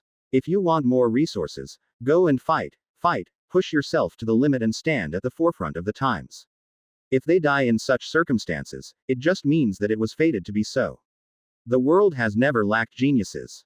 They are not nannies, they also have their stuff to do, and this time in order to deal with the invasion of the Blood God sect and the Giant God sect, several high-ranking powerhouses fell. Those people were geniuses back then. However, Crystal Leinster and the others were lucky enough to survive without danger, even after some close encounters, only receiving minor injuries at most. On the other hand, White Veil, Zach Lyons, and Mullen Weiss, who went there at the same time, have already been injured several times, almost died when White Veil encountered a blood envoy in the early stage of the 4th layer heaven 3 days ago. White Veil is still lying in the hospital, because he's not willing to use contribution Points to exchange for advanced healing resources. As for Howard Lee, after absorbing the essence blood of the golden-backed violent ape, his strength reached a higher level and directly killed 2 early-stage 4th-layer heaven fanatics, making a name for himself. Justin suggested, "Jack, we're going back in a few days. Do you want to go shopping for some local products together this afternoon?" "Sure." Jack nodded. Time flew by, and he had been out for almost 2 months. To be honest, he did miss home a bit. Justin grinned. "All right, let's have our meal first, and then we'll also call Marcus." After this trial, Jack has gotten quite closer to several people from the school. They were comrades in arms who have fought side by side and faced danger together. In the afternoon, the 3 of them drove an off-road vehicle to the mall in the city center. With the passage of 2 months, Leicester City's economy has recovered. Although their only department store wasn't crowded, there were still people everywhere. "Gentlemen, the wood carvings in this store are one of the specialties of our area. The store has been open for decades, and you can take a look to see if there are any styles you like." The store manager, with a broad smile on his face, led Jack Clark and the others into an art-inspired wood-carving shop. The sales assistant inside hurried over upon seeing them, nervously saying, "Welcome, feel free to look around. If you see anything you like, let me know, and I'll get it for you." Well, it couldn't be helped. Even without considering the imposing figures of Marcus Lee and Justin Wellen, their black uniforms with red edges alone were enough to command an invisible deterrent here. Jack Clark nodded slightly. "No need to rush, we're just having a look." At that moment, Justin Wellen approached a black gold statue half-human in height with interest. "Jack, this carving of a wind splitter tiger is not bad, you could buy it to place on your desk." The salesperson immediately began explaining, "You have a good eye for a customer. The wood used for this sculpture is mutant steel wood, heavy as iron and resistant to insects, and it has a faint sandalwood scent. After being carved with care by one of our masters, it perfectly replicates the aura of the high-level mutant beast, the wind splitter tiger, and has great ornamental value." Jack Clark glanced at him. "Such a big thing, can you carry it easily?" I guess so."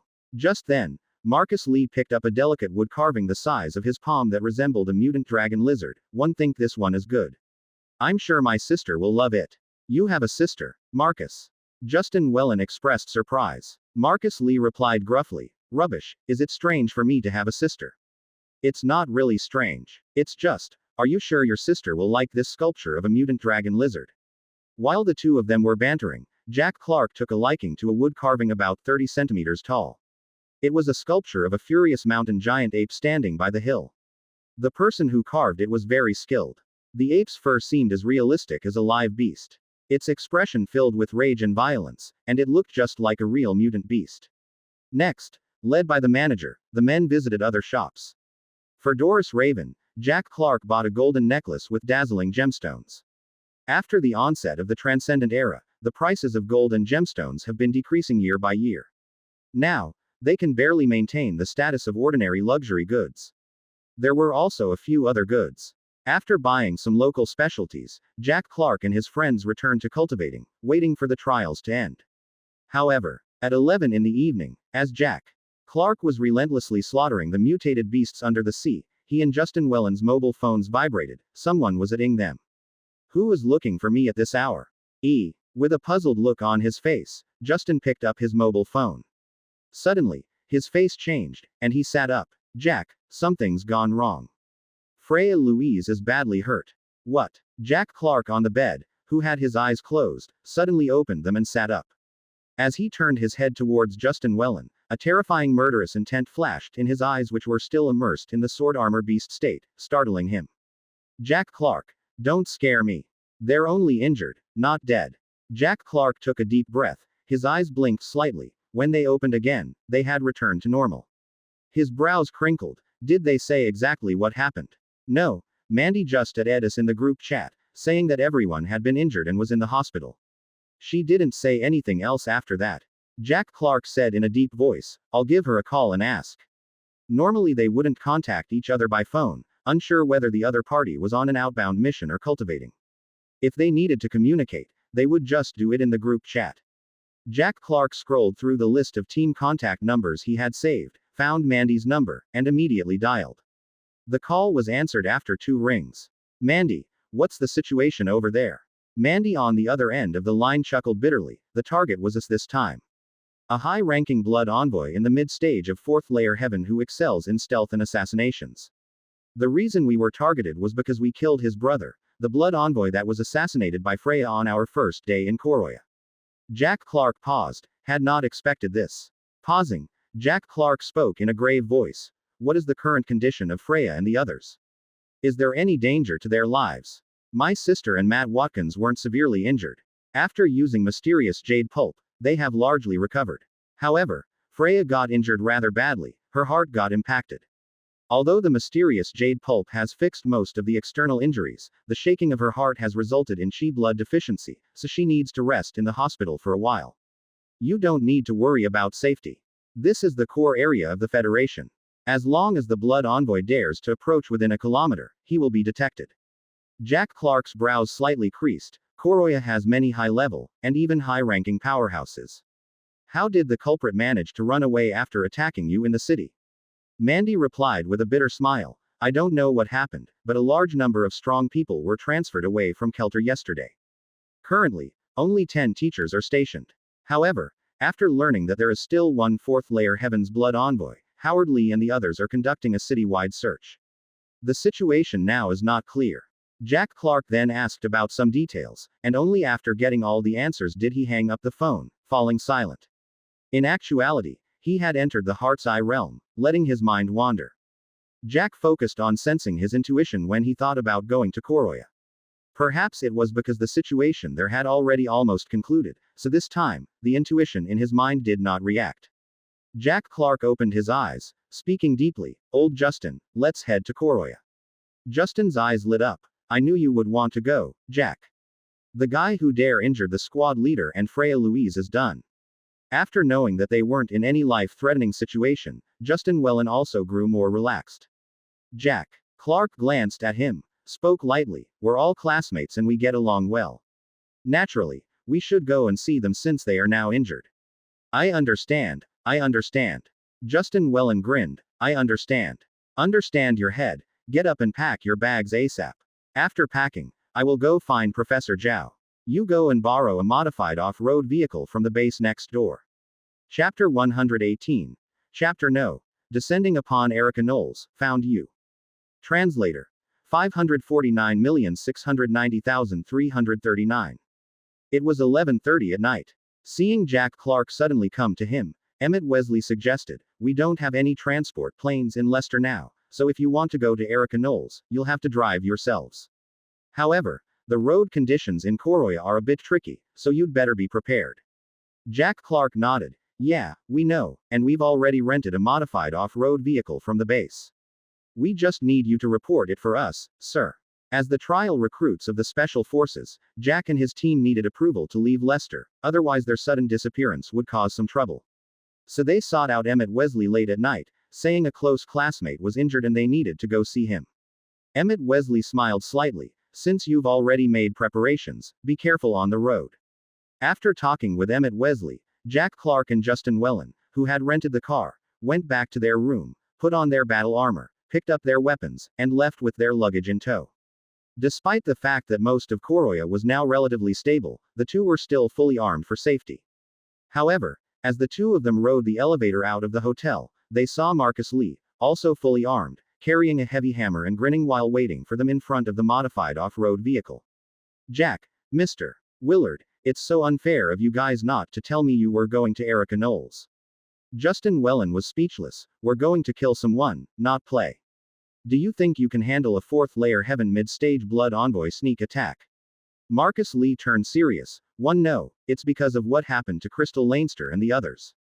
The news is all over the trial class group now. Although I can't handle a 4th layer heaven mid-stage blood envoy's sneak attack, one can hide. Besides, the more people, the stronger we are. What if I find him first? If you want to come, just get in the car, Jack interrupted. You don't need to do anything at the time, just leave it to me. It's just a 4th layer heaven after all. Saying that, Jack threw his suitcase and long knife into the back of the extended off-road compartment before getting into the driver's seat and starting the car. After his breakthrough in the Dragon Elephant Limit enhancement, Jack estimated that his fighting prowess, including the activation of runes, was around the 4th layer heaven mid-stage. Now, with his base attributes increased even more over the past 2 weeks, a 4th layer heaven mid-stage would not be unbeatable. Damn, Jack, you're amazing. Just a 4th layer heaven, huh? We'll kill him for sure. Marcus Lee grinned and hurriedly got into the car. Soon, accompanied by the roar of the engine, the elongated off-road vehicle disappeared into the night. Just as Emmett Wesley had said, the roads in Koroya were terrible. As a backward country, Koroya had only a single national highway connecting its major cities even before the chaos. After the chaos, many bridges and road sections were destroyed and blown up. So, even with satellite navigation, it took Jack and his teammates a full day to drive the more than 700 kilometers, arriving near Erica Knolls the next afternoon. Justin Wellen rubbed his sore neck as he looked at the retreating road signs. Finally, we're almost there. Marcus Lee nodded in agreement. Yeah, finally. Bumping along for a day and a night, they ate dry food when hungry and slept in the truck when tired. Even as cultivators, they felt somewhat uncomfortable. In contrast, Jack, who had been focused on driving all day, didn't feel as uncomfortable as his comrades, mainly because his physique was far superior to theirs. As the sun set, a huge city appeared before the trio's eyes. Compared to Leicester, which felt like something from the 80s, Erica Knolls had a more modern vibe, with skyscrapers dominating the cityscape and the roads being much wider and smoother. Overall, it reminded Jack of the early 2000s, with a touch of prosperity. As they approached the city, more vehicles began appearing on the highway, along with people walking on the roadside. However, once inside the city, Jack and his 2 friends could keenly sense the lingering scent of blood and fire. Many damaged buildings were cordoned off, with excavators and other machinery tearing them down nearby. Some roads were barely passable due to the severe damage. In addition, there were large black scorch marks on some buildings, uprooted trees by the roadside that had yet to be dealt with, and Koroya soldiers stationed every few steps. Following the address, Jack drove the off-road vehicle to a hospital in the south of the city, only to be stopped by the soldiers at the entrance. This area is a controlled area. Please park your vehicle outside and verify your identity before entering. It's such a hassle just to enter a hospital. Justin Wellen was unhappy. These guys are useless, boasting of being first-class martial height geniuses, but not able to kill the remaining blood disciples in the city for 10 days. Marcus Lee chimed in with a nod. Exactly. If we were here, we would have caught them and crushed them one by one long ago. Stop bragging, you two. Do you think this is Leicester? Jack shook his head and parked the car in an outdoor parking lot nearby. Bang, bang. With heavy footsteps, the trio, dressed in dark red armor, stepped down from the vehicle, their expressions calm. After completing face recognition at the hospital gate, they proceeded inside. Behind Jack, the flamboyant Justin Wellen and Marcus Lee followed. There was no choice. Compared to Jack, who had only replaced his black cloak, Justin Wien's black wings and the barbs on Marcus Lee's armor joints were all very conspicuous. However, the hospital staff were accustomed to seeing Special Forces soldiers in battle armor, since there had been many injured people in recent times, including trial recruits and regular soldiers. Chapter 119. Chapter 110. Descending upon Erica Knolls, found you _2.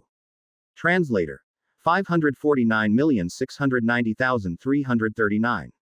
Jack Clark and his companions arrived at the inpatient department's reception and politely inquired, "Hello, I'd like to know which floor and room a patient named Freya Louise was admitted to last night." Due to the hasty departure last night, Jack hadn't had a chance to ask these questions. "Please, wait a moment while I check," the young nurse nervously said, hurriedly looking up the information on her computer. It couldn't be helped that despite the 3 of them concealing their auras, they still emitted some invisible killing intent after killing many cultists and even mutated beasts during this period. While it didn't bother cultivators with strong spirit chi, ordinary people had a hard time enduring it. Quickly, the nurse nervously said, "That patient is in the 6th floor, room 07, single room." Jask, who was holding his helmet, thanked her politely. "Thank you." You're welcome." At this point, Justin Wellen suddenly remembered something and asked, "By the way, is there a patient named White Veil here? Which floor and room is he in?" "White Veil. Just a moment. He's also on the 6th floor, but his room number is 46. All right, thank you." Soon, the 3 of them arrived on the 6th floor and saw the slightly tired-looking Crystal Leinster and Mandy Leinster standing in the corridor. They both looked surprised upon seeing the trio. Jack Clark. Justin Wellen. What brought you here? Justin Wellen grinned cheekily. Class leader, you guys are injured, after all. As classmates and club members, we had to come and visit. Jack nodded slightly. It seems like you're indeed not seriously injured, class leader. What about Freya and Matt? Matt's fine too. He left the hospital this morning to track down information on that blood envoy. Mandy and One Air here taking care of Freya. As they spoke, Crystal and Mandy exchanged a glance, surprise in their eyes. Because for some reason, the moment the three men approached them, they felt a heavy oppressive feeling coming from Jack, like a terrifying giant beast was coming their way. But how could that be? While the two women were astonished, Jack asked skeptically, logically, the fact that Freya killed that blood envoy should have been internal information. How did that person learn that the person who killed his younger brother was Freya? And, you guys don't have a set schedule for your actions, plus Freya's cultivation methods can conceal her own aura and killing intent. How did they find you? Mandy whispered, we thought about the first question after coming back. We concluded that the other party must have taken an official from Erica Knowles hostage, and that person must have a high status. After all, only someone high up in the new official hierarchy would have access to our data. As for the second question, that guy is very cunning. He used 2/3 layer heaven blood disciples as his life substitutes. When we were chasing those two blood disciples, Freya decided to shoot the one who was about to get away, and he quickly locked onto our location. Fortunately, we weren't far away at the time, and when we heard Freya's cry in our earpiece, we quickly rushed over. However, that person was very powerful, and the three of us were no match for him.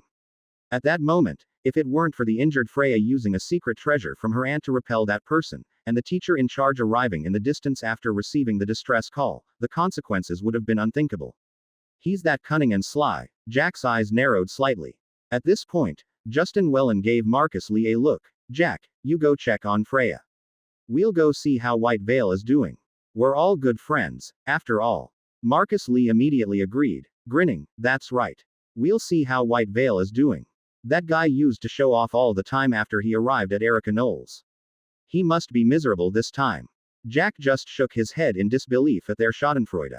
Jack nodded slightly to Crystal and Mandy, then gently pushed open the door to the ward and entered.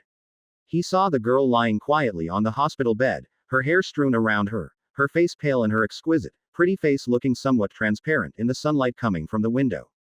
At this moment, she seemed so fragile, as if she would shatter with the slightest touch. It was the first time Jack had seen her like this. In the past, the vivacious girl had been energetic and lively, with a touch of playfulness. When she was quietly reading, she was the picture of tranquility, and sitting together with her always made Jack feel comfortable.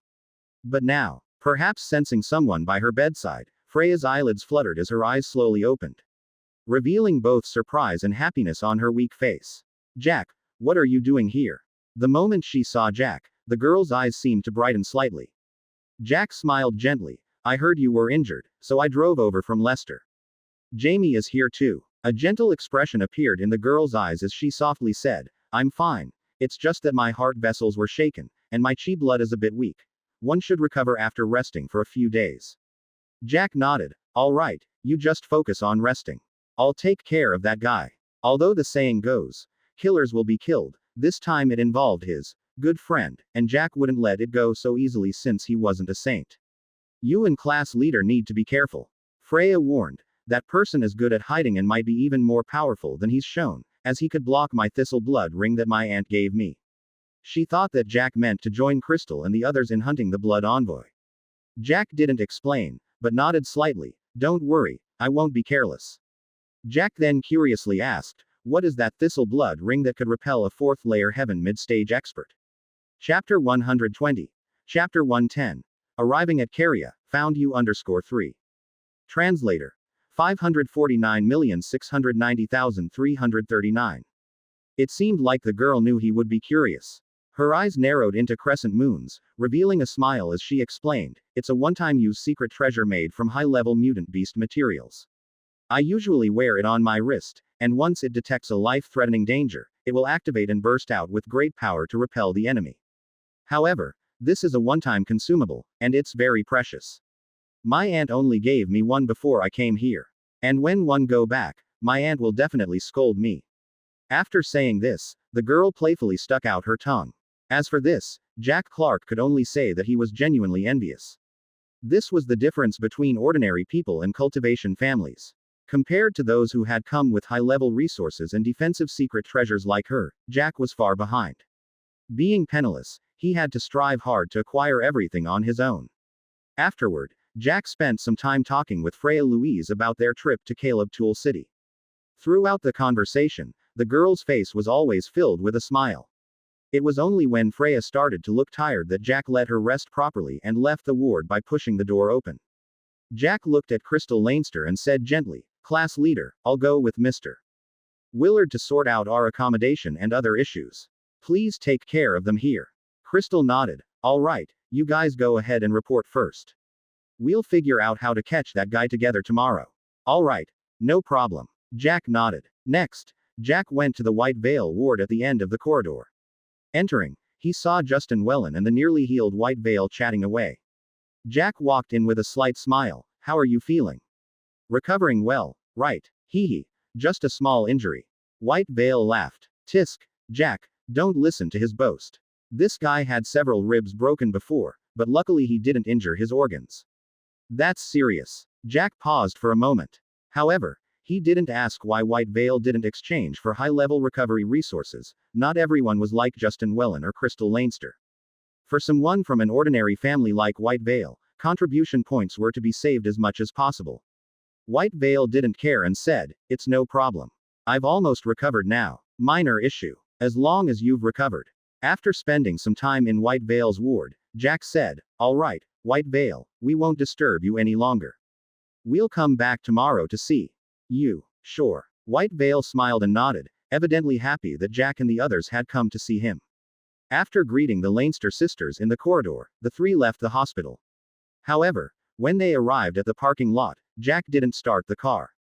Instead, he opened the trunk and carried the long knife on his back, making Justin and the others puzzled. "Jack, aren't we going to report?" Jack calmly said, "No rush. Let's first circle around and check the situation. That guy's target is Freya, so he might be hiding nearby. If he could find out that Freya is the one who killed his brother, he must also know that she's here recovering from her injuries. You're right. That guy could be lying in ambush nearby." Justin Wellen and Marcus Lee also reacted and quickly put on serious expressions, hefting their heavy shield and hammer onto their backs. The area around the hospital was relatively open with few buildings. The three of them, dressed in battle armor and armed with weapons, stood out conspicuously as they walked around the surrounding residential buildings. Soon, Jack's mouth curled up into a smile. "Found you." Chapter 121. Chapter Ill. The Age of Great Conflict. Unparalleled sharpness of the blade. Translator. 549,690,339. Let's go back home. After determining roughly where the enemy was, rather than directly leading Justin Wellen and the others to attack, Jack Clark chose to leave to avoid startling the enemy. He didn't even look back. His unusual behavior made Justin Wellen and Marcus Lee exchange glances. Both of them nodded slightly and said nothing, following Jack Clark's departure. Not until they got back to the car park and got into the car did Justin Wellen ask, "Jack, did you find that guy?" Jack Clark started the off-road vehicle and nodded slightly, almost. "When I got there, one sensed a gaze on me, layered with a strong ill will." "Damn, Jack, your heart's eye ability is quite useful." Marcus Lee couldn't help but express envy. Being able to sense the enemy merely from a line of sight, detecting danger ahead of time, it would be false to say he did not envy this talent, developed through true martial cultivation. Jack Clark gave a faint smile. "You can cultivate the mind's eye bright knife too." Marcus Lee shook his head. "Forget it, my temperament is definitely unsuited to cultivating the heart's eye. The mysterious essence of such a skill makes my head hurt just by looking at it. As for the special sword skill, the mind's eye bright knife, over the years it wasn't just Jack Clark who had exchanged it. Many people had only managed to develop the Light King knife after several years of cultivation. The realm of heart's eye is too challenging. Even if someone manages to cultivate to the first layer, their five senses would just become a bit sharper. Breakthroughs to the second layer are extremely rare, and nearly no one reached the third layer in the span of the past 10 years. As such, Marcus Lee lost interest after a cursory glance when he was exchanging cultivation methods. Without the heart's eye, the Light King knife is just a common sword skill. For geniuses like them, more attractive are the advanced techniques. More so, the true martial arts techniques are numerous beyond counting. Even successful cultivation of the heart's eye cannot guarantee against being ambushed, because some methods can mask one's aura and killing intent. Like Freya Louise, for instance. Moreover, there are some people who inherently have a weak presence. After cultivating corresponding methods, they can even erase traces of their own existence, making them perfect assassins. So ultimately, it's still oneself who's most powerful, while cultivation methods are just aids. The base of Erica Knowles is controlled by the military, barring ordinary people from getting close. Only after clearing several checks was Jack Clark and his group able to park their car outside the service hall. As soon as they got out of the car, several youths, all dressed in dark red armor and carrying weapons, walked by. They emanated the formidable aura of the third layer. When they entered the hall, third layer freshmen could be seen everywhere, each emanating a very strong aura, no less mighty than that of Marcus Lee or Justin Wellen. Marcus Lee was somewhat emotional. I'm suddenly a bit glad that I participated in the trial. Otherwise, one might still be stuck in school, struggling to break through to the mid-period of second layer. Indeed, Justin Wellen also solemnly nodded in agreement. In this place, geniuses who broke through to the third layer with the span of 4 months are everywhere. Some of them even give off an aura that oppresses the both of them. These formidable auras were no less intense than Howard Lee's. Jack Clark said tersely, "Quit lamenting. Haven't you thought that this is where a portion of the most talented senior 1 freshmen from Eastern Summer have congregated? So it means we are also 1 in 10,000's elites, right?" Justin Wellen's eyes lit up. Marcus Lee responded, "Of course, we've always been geniuses." Jack Clark shook his head, not bothering to engage these two fools who were always thinking of showing off. However, they weren't wrong. There are over 500 million people in Eastern Summer, and every year there are over 2 million senior 1 freshmen. This year it is estimated that there will be several 100,000 cultivating freshmen. Among them, first-class universities have the highest rate of foundation establishment, followed by the second class, and even less for third class. The reason behind this, Jack Clark wasn't clear. And this trial has practically encompassed all the geniuses from first, second and third tier martial arts high schools. Nearly 5 to 6,000 second-layer freshmen participated in the trial. Over the span of 2 months, almost 2,000 geniuses broke through to the third layer, with 70% of them being from first-class universities. So, when Marcus Lee said he was 1 in 10,000 geniuses, he wasn't wrong. These pieces of data were gleaned by Jack Clark from chats with trial participants like Los Angeles Mark Massey during his free time. With broadening exposure, Jack Clark realized his initial assessment of over 1 million cultivators, but no more, was an underestimate. Just in Eastern Summer alone, there are already several 100,000 students cultivating at schools. In addition to these are the graduates from previous years, martial cultivators trained en masse by the military, and cultivators hired by large groups from among the general public.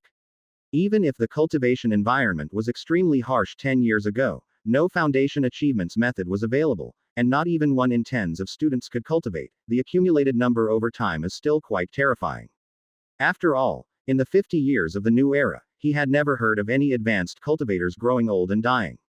This is just Eastern Summer, not counting the entire human alliance. Thinking of this, Jack Clark felt an immense sense of an impending era of strife. Of course, although most of those he estimated are low-level cultivators, high-end ones shouldn't be too many as the path of cultivation gets harder the deeper it goes. Moreover, most of these cultivators are not in this world. Soon, the trio completed their registration procedures and were each assigned a single room. Leaving the service hall, Jack Clark handed the luggage and keys to Justin Wellen. "Mr. Willard, help me bring the luggage to the room. One have some preparations to make." "Sure." Following the signed directions, Jack Clark took the elevator to the underground logistics department of the base. Why did they always like to build the logistics department in the basement of the base?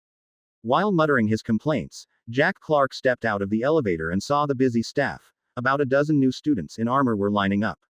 Chapter 122. Chapter 111. The Age of Great Conflict. Unparalleled sharpness of the blade _2. Translator. 549,690,339. Soon it was Jack Clark's turn. He entered his student ID for verification and politely said, "I want to exchange 2 level 2 life crystals, 1 electronic micro-control sleeve gun, and 1 micro-liquid bomb." Wait a moment. Since the last exchange, Jack Clark had 26 contribution points left unused, and because there was no task, it did not show any increase. This time he used them all up. Next, Jack Clark applied for a personal cultivation room, closed the door, and the voice sounded in his mind, "Convert points attribute. You have converted 2 crystals into life energy and gained 27 points attribute. I got 27 points this time, not bad." Jack Clark nodded in satisfaction, then drew the straight blade from his back. He originally kept these contribution points to strengthen his sword skill, but this time, to deal with that potentially late 4th layer Heaven Blood Envoy, he had to use them in advance. That's right, late 4th layer Heaven. When Freya Louise said at the hospital that the Blood Envoy was very powerful and possibly not mid-period 4th layer Heaven, Jack Clark was already on alert. And the gaze from the residential building before only made the hair on his back stand up, feeling a dangerous aura as soon as it rested on his back. Anyone who could bring him a sense of danger at this point was obviously very powerful. Moreover, the difference between 4th layer Heaven and 3rd layer Heaven was substantial, with true strength even more powerful, able to form a protective true strength layer over 3 centimeters beyond the body, impervious even to normal sniper rifles. Unless the true strength was exhausted. Besides, their true strength could also be released externally, slashing out long-range damage similar to sword chi, far surpassing 3rd layer Heaven in combat power.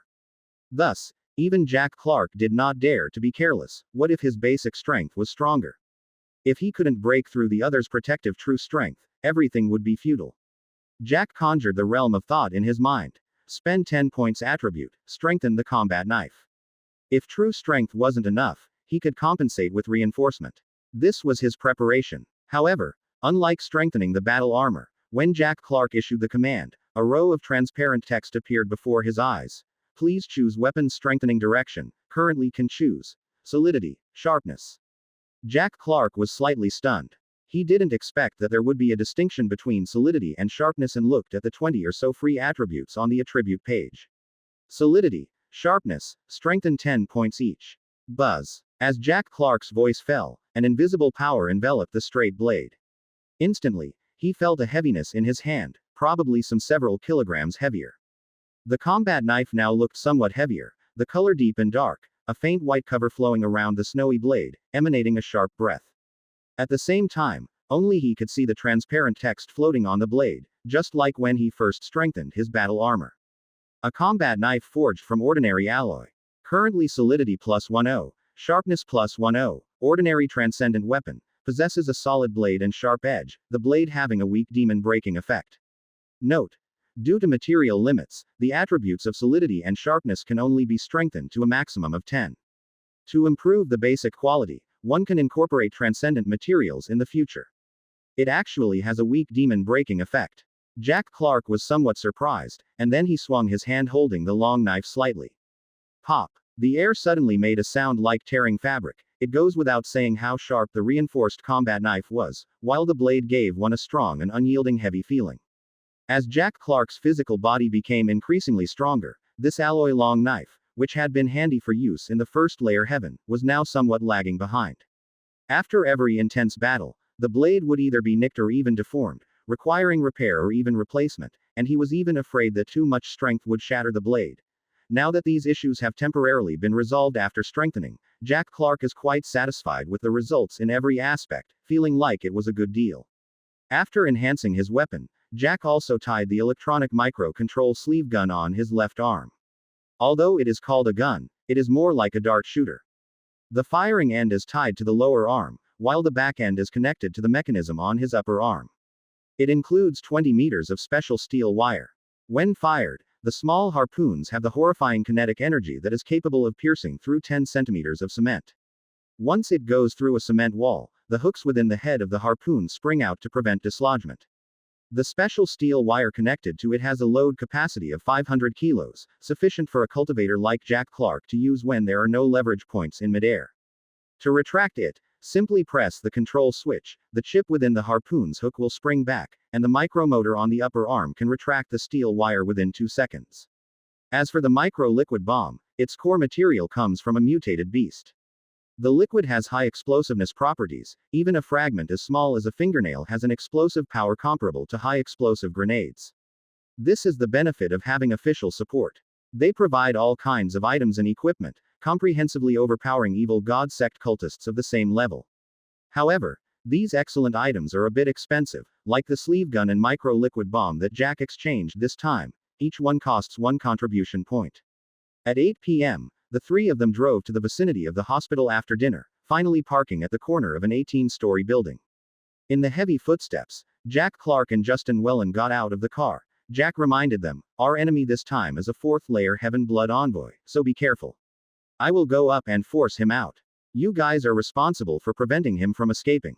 Mr. Willard, you focus on defense. Marcus, you agitate him when the time is right. I will take care of the killing." "All right." The two nodded with solemn expressions. In fact, Marcus Lee could have skipped this siege on the Blood Envoy. After all, there's a huge gap between the initial stages of the 3rd layer and the 4th layer. Normally, they should have asked for backup. But since Jack was confident, Marcus, who isn't afraid of death, was more intrigued about how powerful Jack's combat abilities are now, rather than worrying about the Blood Envoy. Almost a month has passed, and this abnormal guy's power must have increased quite a bit. This is a commercial building. When Jack appeared, the security guard at the entrance immediately stood up. "Sorry, may first ask." Squeak squeak. Jack reached over, tearing the iron gate off the wall, and coolly said, "The Special Forces soldier is at work. No interference by relevant people, otherwise, immediate execution." A wave of killing intent made the ordinary security guard stiff as a board, daring not to move a single bit. Boom. Jack's metal battle boots smashed the ground. He launched himself like a raging wind into the building, shattering the glass door with a bang, displaying an overbearing aura. Or perhaps he intentionally created a commotion. Jack didn't take the elevator, but rushed directly into the stairwell, the heavy rumbling echoing back and forth in the staircase. In the evening, to avoid alerting his target, Jack didn't look back. Hence he could only vaguely determine that his target was somewhere in the middle of the building. But it's not difficult to handle this situation. If the enemy refuses to show his face, he would adopt a harassing strategy. Each heavy step broke the concrete of the stairwell, causing the floor to vibrate. Jack was like an angry elephant charging straight ahead. He came here not only to avenge Freya Louise and others while eliminating a hidden danger but also to measure his own strength.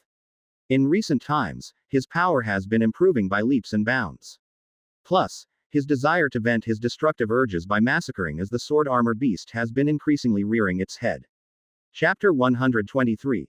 Chapter 112. Transcendent Battle, Rune's Might. Translator. 549,690,339. As the rumbling vibrations spread throughout the building, Jack Clark rushed to the 14th floor in just a few breaths and suddenly stopped at the stairwell entrance of the corridor. He stood with his knife, eyes sharp, looking around. The dim corridor lights flickered and all was silent, but Jack's eyes narrowed slightly. In his perception, there was a sense of danger surrounding him. It was obvious that the Blood Envoy had been alerted, but he could not determine its exact location. However, there was no hurry, as long as the enemy dared to look at him. Boom. Jack's black real power burst out, his whole body swelling suddenly, and with a violent explosive momentum, he smashed the air and lunged at the room 6 meters away. The black sword chi flowed around the 2-meter-long combat knife in his hand, cutting through the air like a black pyrophony. At that moment, the room door exploded. A more terrifying aura erupted from inside, and as the rich blood-red light shone, a long spear pierced through, with half a meter of red light exuding a sharp aura. Bang! The instant they made contact, the dragon elephant true strength's light king sword chi formed by the 3rd layer heaven was dispersed by the red spear radiance. It couldn't be helped. There was a vast difference in quality between the true strength of the 3rd layer heaven and that of the 4th layer heaven, especially the late 4th layer heaven. But as the sword chi was dispersed, the snow-white blade of the combat knife tore through the spear radiance, and with immense power, it struck the long spear. Boom! The collision of the knife and the spear triggered an explosion of power. The shockwave shattered the surrounding air, making the whole corridor vibrate like the clang of a huge bell. As the powerful counter-shock pushed the knife and spear apart, a palm covered in red scales penetrated the raging wind, like a red python pouncing at Jack. Roar! Amidst the faint sound of an angry elephant, a thick arm covered in battle armor smashed through the air, clenching its fist and colliding with the red palm. Boom! As the substantial power burst out, the surrounding air exploded once again, and the black-red energy surged like a raging wind, creating a stunning scene. The two adversaries disengaged after exchanging blows with knives, spears, fists, and palms. As Jack was being pushed back several meters by the powerful red true power, the red figure disappeared into the corridor in an instant. Where do you think you're going? With a furious roar, Jack stomped on the ground, shattering it beneath his heavy battle boots, and shot out like a black bolt of lightning. His combat knife tore through the air, slashing at the end of the corridor. The dark figure hidden in the shadows burst open, revealing the red long spear once again. The red true power flowed around it, sweeping up a howling gale as it moved. Boom, boom, boom, boom. Their exchange of blows was as fast as lightning, and every collision between the knife and spear created terrifying vibrations. Whenever a flash of sword chi or spear radiance fell on the corridor walls, the walls shattered, and rubble splattered as if two giant beasts were destroying everything in their rampage. Boom. As the wall collapsed and smoke and dust filled the air, the black sword chi and red spear radiance swept across and collided, causing the two of them to be pushed back once again, stopping at opposite ends of the office. Finally, Jack was able to see the Blood Envoy's appearance clearly. Standing at 2 meters tall, the figure was muscular and massive, just like the monster he had slain before. When it erupted, its entire body was covered in red scales, and its face was horrifying. A layer of blood light flowed around the monster-like battle armor, and a black, eerie cape hung behind it, seemingly the reason it was able to conceal its aura and become invisible.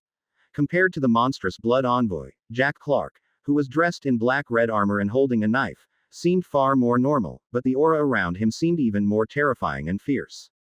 As expected, he is in the late 4th layer heaven realm. Jack Clark's eyes were cold.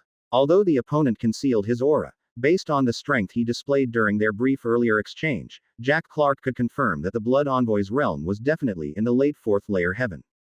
That's because he could completely suppress a cultivator at the mid-stage of the 4th layer heaven. The main reason the opponent concealed his realm was probably to avoid attracting high-level experts of 5th and 6th level heaven for pursuit. After all, the early and middle stages of the 4th layer heaven were still within the range of being barely handled by geniuses, but the late stage must be suppressed as early as possible. However, a late 4th layer heaven cultivator was indeed a bit troublesome. His true strength was terrifyingly profound, and the condensed spear radiance was so sharp that it almost completely shattered his sword chi with a single sweep. If it weren't for strengthening his combat knife before coming, its weak demon-breaking property and peerless sharpness might have been enough to cut the spear radiance, making it difficult for him to kill his opponent today. Looking at the violently furious Jack Clark, Carlos spoke in a low voice. "Federal dog, one thought I hid myself well. How did you find me? Do you really think I will tell you?" In an indifferent tone, a terrifying force within Jack Clark was activated. Roar. A deafening roar of the tyrant elephant resounded in the room. Behind him, a shadow of a terrifying phantom flashed by, and his muscles swelled, making his battle armor creak. After confirming that the opponent was indeed at the late 4th layer heaven realm, Jack Clark directly activated the rune elephant rage, and his chi blood and true strength burned vigorously within him. Boom. The floor beneath his feet shattered like powder, and the air exploded. In an instant, Jack Clark shot out at a terrifying speed, his imposing aura as fierce and domineering as a roaring tyrant elephant. With his strength and defense increased tenfold, Jack Clark's speed was terrifying to the point where it was almost invisible to the naked eye. A black and white sword light slashed through the air.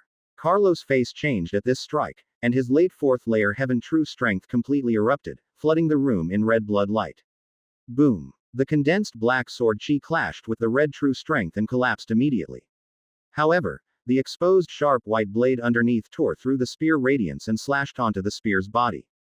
Boom. Under the terrifying force that could topple mountains and seas, even Carlos couldn't help but turn red, and his whole body sank as the floor within several meters crumbled beneath him. Boom, boom, boom. The two who fell into the 13th floor began fighting madly once again at terrifying speeds, and every room they passed through was torn apart by their sharp and overbearing aura.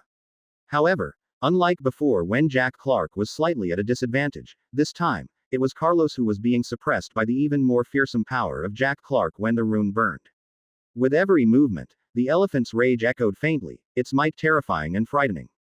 In particular, Jack Clark didn't even bother to defend himself.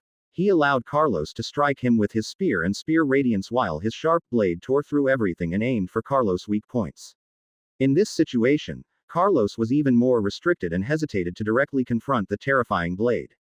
The edge of the knife was so sharp that, Combined with the terrifying physical strength of the federal genius, it could potentially cut Carlos in half with a single slash if he didn't try to block it.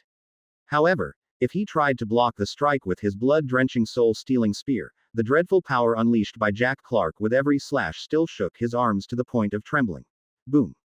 At this moment, an almost completely destroyed window on the 13th floor exploded, and two figures, one red and one black, appeared in the air, attacking each other with fists. Bang! A substantial impact wave blasted open. Under the furious power, Jack Clark flew back a few meters, while Carlos was slammed into the building wall by the furious power, his eyes flashing brightly as he thrust his long spear into the wall.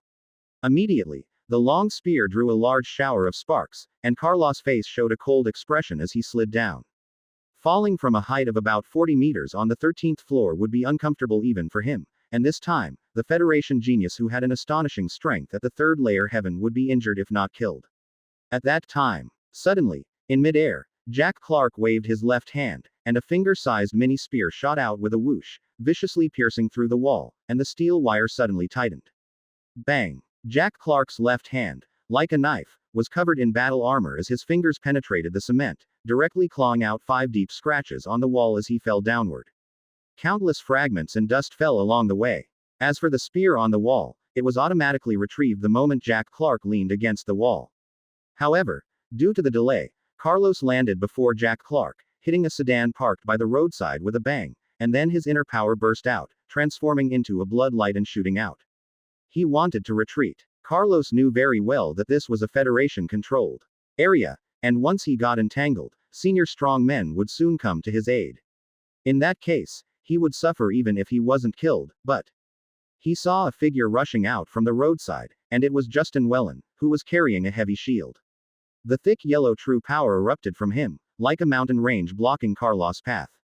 However, the late fourth layer heaven Carlos was even faster, stepping on the road and turning into a red light to sweep past Justin Wellen's side. Mysterious martial moving mountains. In a low roar, an invisible force field erupted from Justin Wellen, and the ground around it seemed to collapse slightly. Carlos, who was supposed to bypass him, bizarrely pounced on him. Since you want to die, I'll fulfill your wish. Carlos' eyes showed a strong killing intent, and the blood spear in his hand was like a dragon, engulfed in dozens of centimeters of spear radiance, crashing down. Boom. Even Justin Wellen couldn't withstand the terrifying attack of the late fourth layer heaven. The yellow true power covering the heavy shield was shaking madly and collapsing, and the ground within a 5-meter radius was cracking loudly. Spurt. Blood spurted from his mouth, and Justin Wellen was blasted back several meters by the hit, his legs leaving deep scratches on the road. And me. At this moment, a raging wind howled from the side, and a blue true power imbued heavy hammer filled the air, crashing down in the air during the moment when Carlos repelled Justin Wellen. Get lost, Bender. With a harsh yell, Carlos swept his 3-meter-long spear in a horizontal arc, and under the night sky, it burst open like a fan of red light, sweeping the strong wind and slamming into Marcus Lee. Bang! The handle of the hammer in Marcus Lee's hand bent, and he was sent flying backward like a cannonball, crashing into a sedan more than 20 meters away with a boom, crushing and dragging it several meters. Suddenly, a sharp whistling sound exploded behind Carlos, and it was Jack Clark who had landed and sprinted. In just an instant, his figure crossed tens of meters, accompanied by the faint roar of an elephant and a waterfall-like light from his knife. Carlos turned around abruptly, and a madness appeared on his hideous face. Don't think I am really afraid of you, ah. Seeing that he couldn't escape, Carlos completely erupted, and the thick bloody smell soared into the sky, his body glowing red with the shadow of a blood python flashing faintly. Under the red glow, Carlos, who was covered in red scales, looked like a demon from hell, emanating a nauseating, ferocious blood aura. Bang! The red light-wrapped long spear collided with the combat knife, and the ground beneath Carlos shattered with a bang. Between the two, the black and red true power turned into violent air currents and exploded, with a powerful momentum. Hiss! In the strong wind, a blood-red spear chi burst out like a blood python, tearing through the air and carrying a sharp aura towards Jack Clark's face. Behind the face armor, Jack Clark's eyes were cold, and he disregarded the backlash as he waved his long knife. Bang! The sharp, unparalleled straight blade slashed through the spear chi, and the moment the combat knife and spear chi collided, the spear chi shattered violently. Clang! Clang! Clang! With the knife's light like snow, Shattering the spear's radiance, Jack Clark blocked the 3 sudden thrusts from Carlos and then fiercely pounced on him, his entire body wrapped up in the roaring wind and slashing down with full strength. Boom. Under the domineering power, Carlos was blasted back several meters with a bang, slamming into a sedan parked by the roadside, flipping it over, and then his face changed as he dodged aside. Boom. The instant Carlos dodged, the knife light slashed down like a torrent, and the sedan was cut in half instantly, leaving a 3-meter-long crack on the ground. Boom. Boom. Boom. Boom. Under the explosion of the true martial remnant symbol, the unrivaled and unparalleled speed of Jack Clark's power made him a terrifying opponent, as he and the red light transformed by Carlos intertwined madly. Both of their movement speeds exceeded 2 meters per second, and their attack speeds were even faster, making them barely visible to the naked eye as the energy spread everywhere. Whenever a red spear chi fell on the ground, a half-meter wide hole would be blasted out of the hard road. And the black knife light was even more terrifying, as the greening trees on both sides of the road were toppled one after another, and passing vehicles exploded, causing even the street lamps to fly like toys, horrifyingly powerful. Thankfully, this was near a hospital, and the military had imposed martial law, so there were no pedestrians at night. Otherwise, the aftermath might have killed or injured hundreds. This was the terror of the advanced cultivators who had crossed the triplex heaven, who had truly stepped into the realm of the transcendent. Chapter 124. Chapter 113. Dragon Elephant Roars, Killing. Late 4th Layer Heaven Period. Translator. 549,690,339. Just as Jack Clark and Carlos crashed through the building and fell, a figure appeared on the rooftop of a hospital a few hundred meters away. This middle-aged man seemed to emit the powerful aura of the 6th-level heaven realm, his eyes like lightning, focusing on the 2 people entangled on the faraway street. These blood god sect guys really don't fear death, there's actually one lurking around the hospital. Vickers Lee's eyes grew cold, followed by a hint of surprise.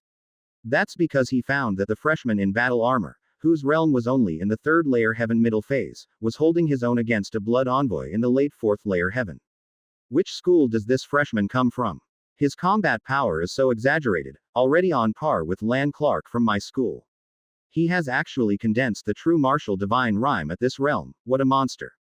Not only the middle-aged man, but with the cultivators, sharp senses, Crystal Leinster, Freya Louise, and others all heard the explosion's vibration from afar. Apart from them, some other injured freshmen couldn't help but look in that direction. Unfortunately, they were hundreds of meters away, and the night and obstacles obscured their view, so they had no idea what was happening on the other side. Boom. After taking a direct spear hit, Jack Clark was thrown back, crashing the wall, but at the same time, his long knife almost sliced off half of Carlos's body, with blood gushing out. Clang. Carlos's long spear hit the ground, his face slightly pale. The thick blood chi in his body stopped the terrifying wound from bleeding, and then new flesh began to emerge at a visible speed to heal the injury. As a senior blood seed, the mutated Carlos had a terrifying recovery ability as long as his stored life force was sufficient. But at this time, a shadow burst out of the smoke and dust. Like a raging wind, the long knife slashed again. Thump. Under the terrifying power explosion, Carlos, who was recovering from his injury, blocked with his spear, but even so, he was sent flying and hit a street lamp. Then, Carlos quickly rolled on the ground, and instantly, the black knife light flashed past, cutting off the street lamp. Carlos jumped up from the ground. His 3-meter-long blood-drenching soul-stealing spear radiated a red light as he swept it horizontally, generating a large amount of red light screeching in front of Jack Clark. Thump. Jack Clark blocked it with his long knife, remaining rock solid. With 10 times the strength and a defense buff, he directly ignored the impact of the 4th layer heaven true power. Immediately after, the two collided again. The aftermath of the battle was terrifying, and everything caught in it would be destroyed. But the more they fought, the more frustrated Carlos became.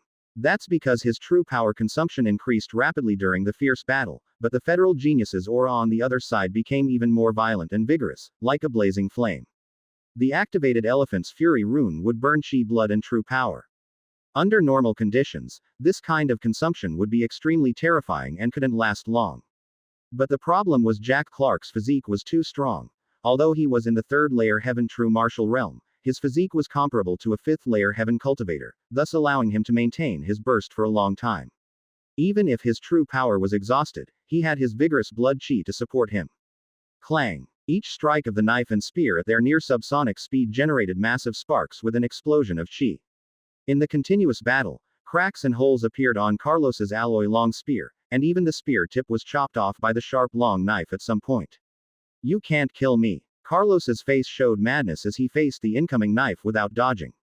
Thud. The sharp knife light tore through the protective true power and the red scales, slashing across Carlos's shoulder and cutting a terrifying wound deep enough to reveal his organs. Just as Jack Clark slashed down, Carlos's long spear shot out like a poisonous dragon, piercing the air with a sharp whistle as it landed on Jack Clark's chest. Boom. Red spear light tore through black true power, striking the enhanced +10 armor on Jack Clark's chest. Under the terrifying force, the battle armor gave out unbearable cracking sounds. Thump. The alloy embedded in Jack Clark's chest broke open, and the weakened spear light struck his chest, sending him flying and crashing a sedan. Boom. The sedan's gas tank exploded, and as the flames roared, Jack Clark's tall figure stood up from the wreckage as if nothing had happened, his aura more ferocious and oppressive. Meanwhile, Carlos's wounds quickly healed under the flashes of blood, but his aura weakened considerably. Suddenly, both of them sprang into action again, turning into a red and black light, colliding with each other. Boom. The violent true power exploded, creating tangible shock waves and strong winds sweeping the surroundings, and both of them were blown away upon contact. One crashed into a wall, the other broke a large tree.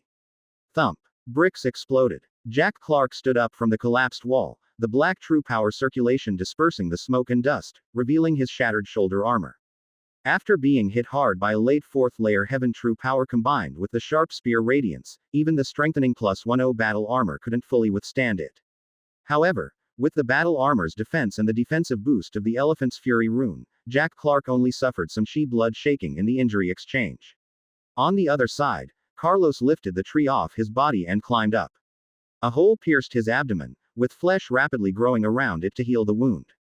Watching the rapidly recovering but increasingly weakened Carlos, Jack Clark's eyes grew colder. Would he be afraid to trade injuries for injuries? With a loud crash, the ground shattered and the two engaged in a frenzied battle again, the intensity escalating relentlessly. The battle's aftermath destroyed everything in the vicinity as they continued their brutal trade of injuries. Chapter 125. Chapter 113. Dragon Elephant Roars, Killing Late 4th Layer Heaven _2. Translator. 549,690,339. Just a moment later, half of the street had been destroyed by the two fighters, dozens of cars shattered, and some cars exploded and burned with leaping flames, lighting up the night. Such terrifying chaos had long alarmed the surrounding residents. Some people hid in their houses, shivering, some screamed, while some others stood excitedly upstairs, watching the inhuman battle below, even recording it on their mobile phones. Of course, such a situation naturally led to a wave of calls to the police. The nearby law enforcement bureau's phone lines were almost flooded by residents. Upon hearing that there were two powerful cultivators fighting and destroying half of the street, the news quickly spread to the Special Forces base, and some people were immediately alerted. It couldn't be helped. There were too many geniuses gathered in Freya and not enough opponents. The common cultists and blood disciples were almost all killed off during this period.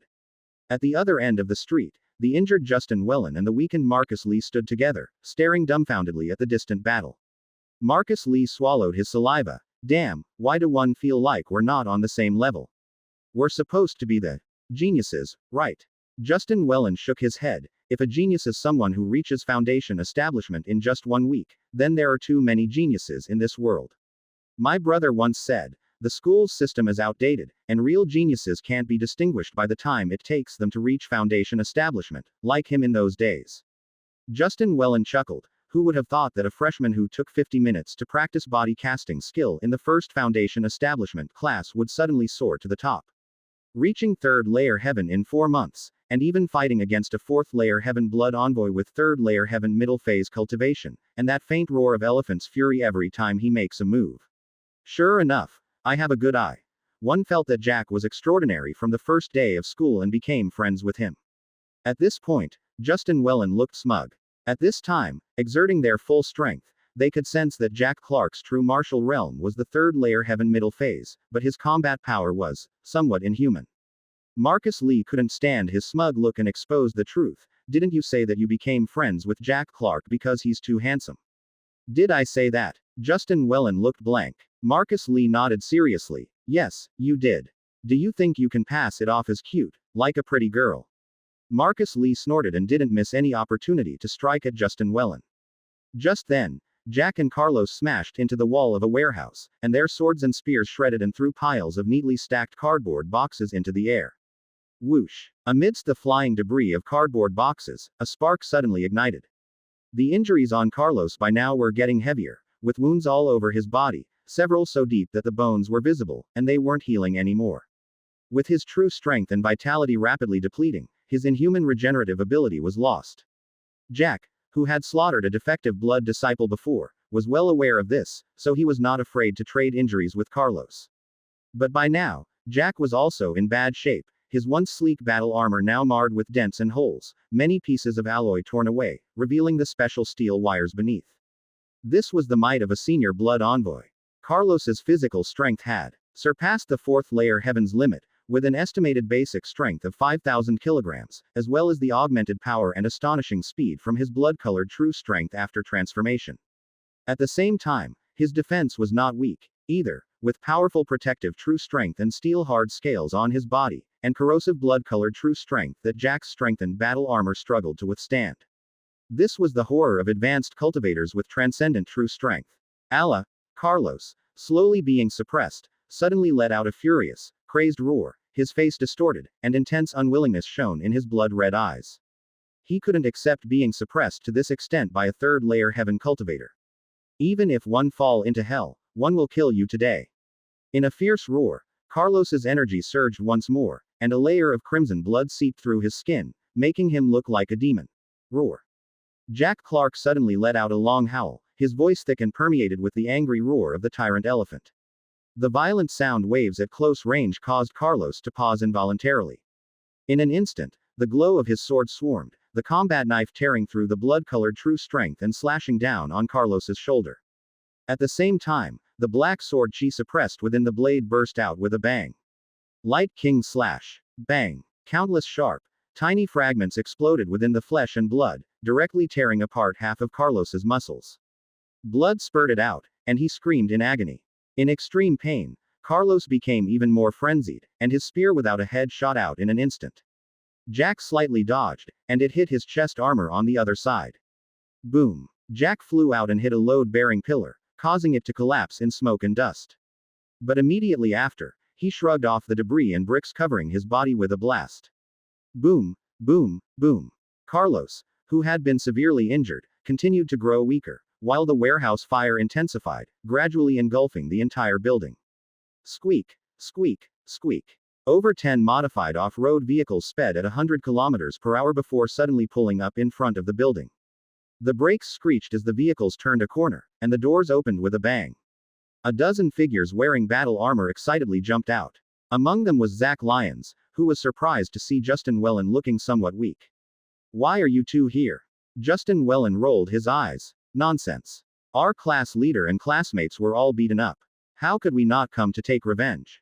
This time, Jack is really angry. Look, he's over there, pressing down the fourth layer heaven blood envoy and beating him up so badly that even his mother won't recognize him. Justin, I have a feeling your words might get you punched." Marcus Lee spoke with an odd tone. He knew that Jack had rushed over not because of Crystal Leinster, but because of that female student named Freya Louise. Hadn't he seen him stay in the ward for a long time? But Justin's words just now could easily lead Zach to misunderstand that Jack came because Crystal was injured. If this matter got out. Ahem. I didn't say anything wrong. Justin coughed and explained. We in Class 3 have always been a united group, and this time we even set up a small squad to keep in touch. You guys are really dedicated. Zach was a little envious. Hearing that classmates had been injured, they directly raced over for thousands of miles to take revenge. It's hard not to be envious of such a loyal friendship.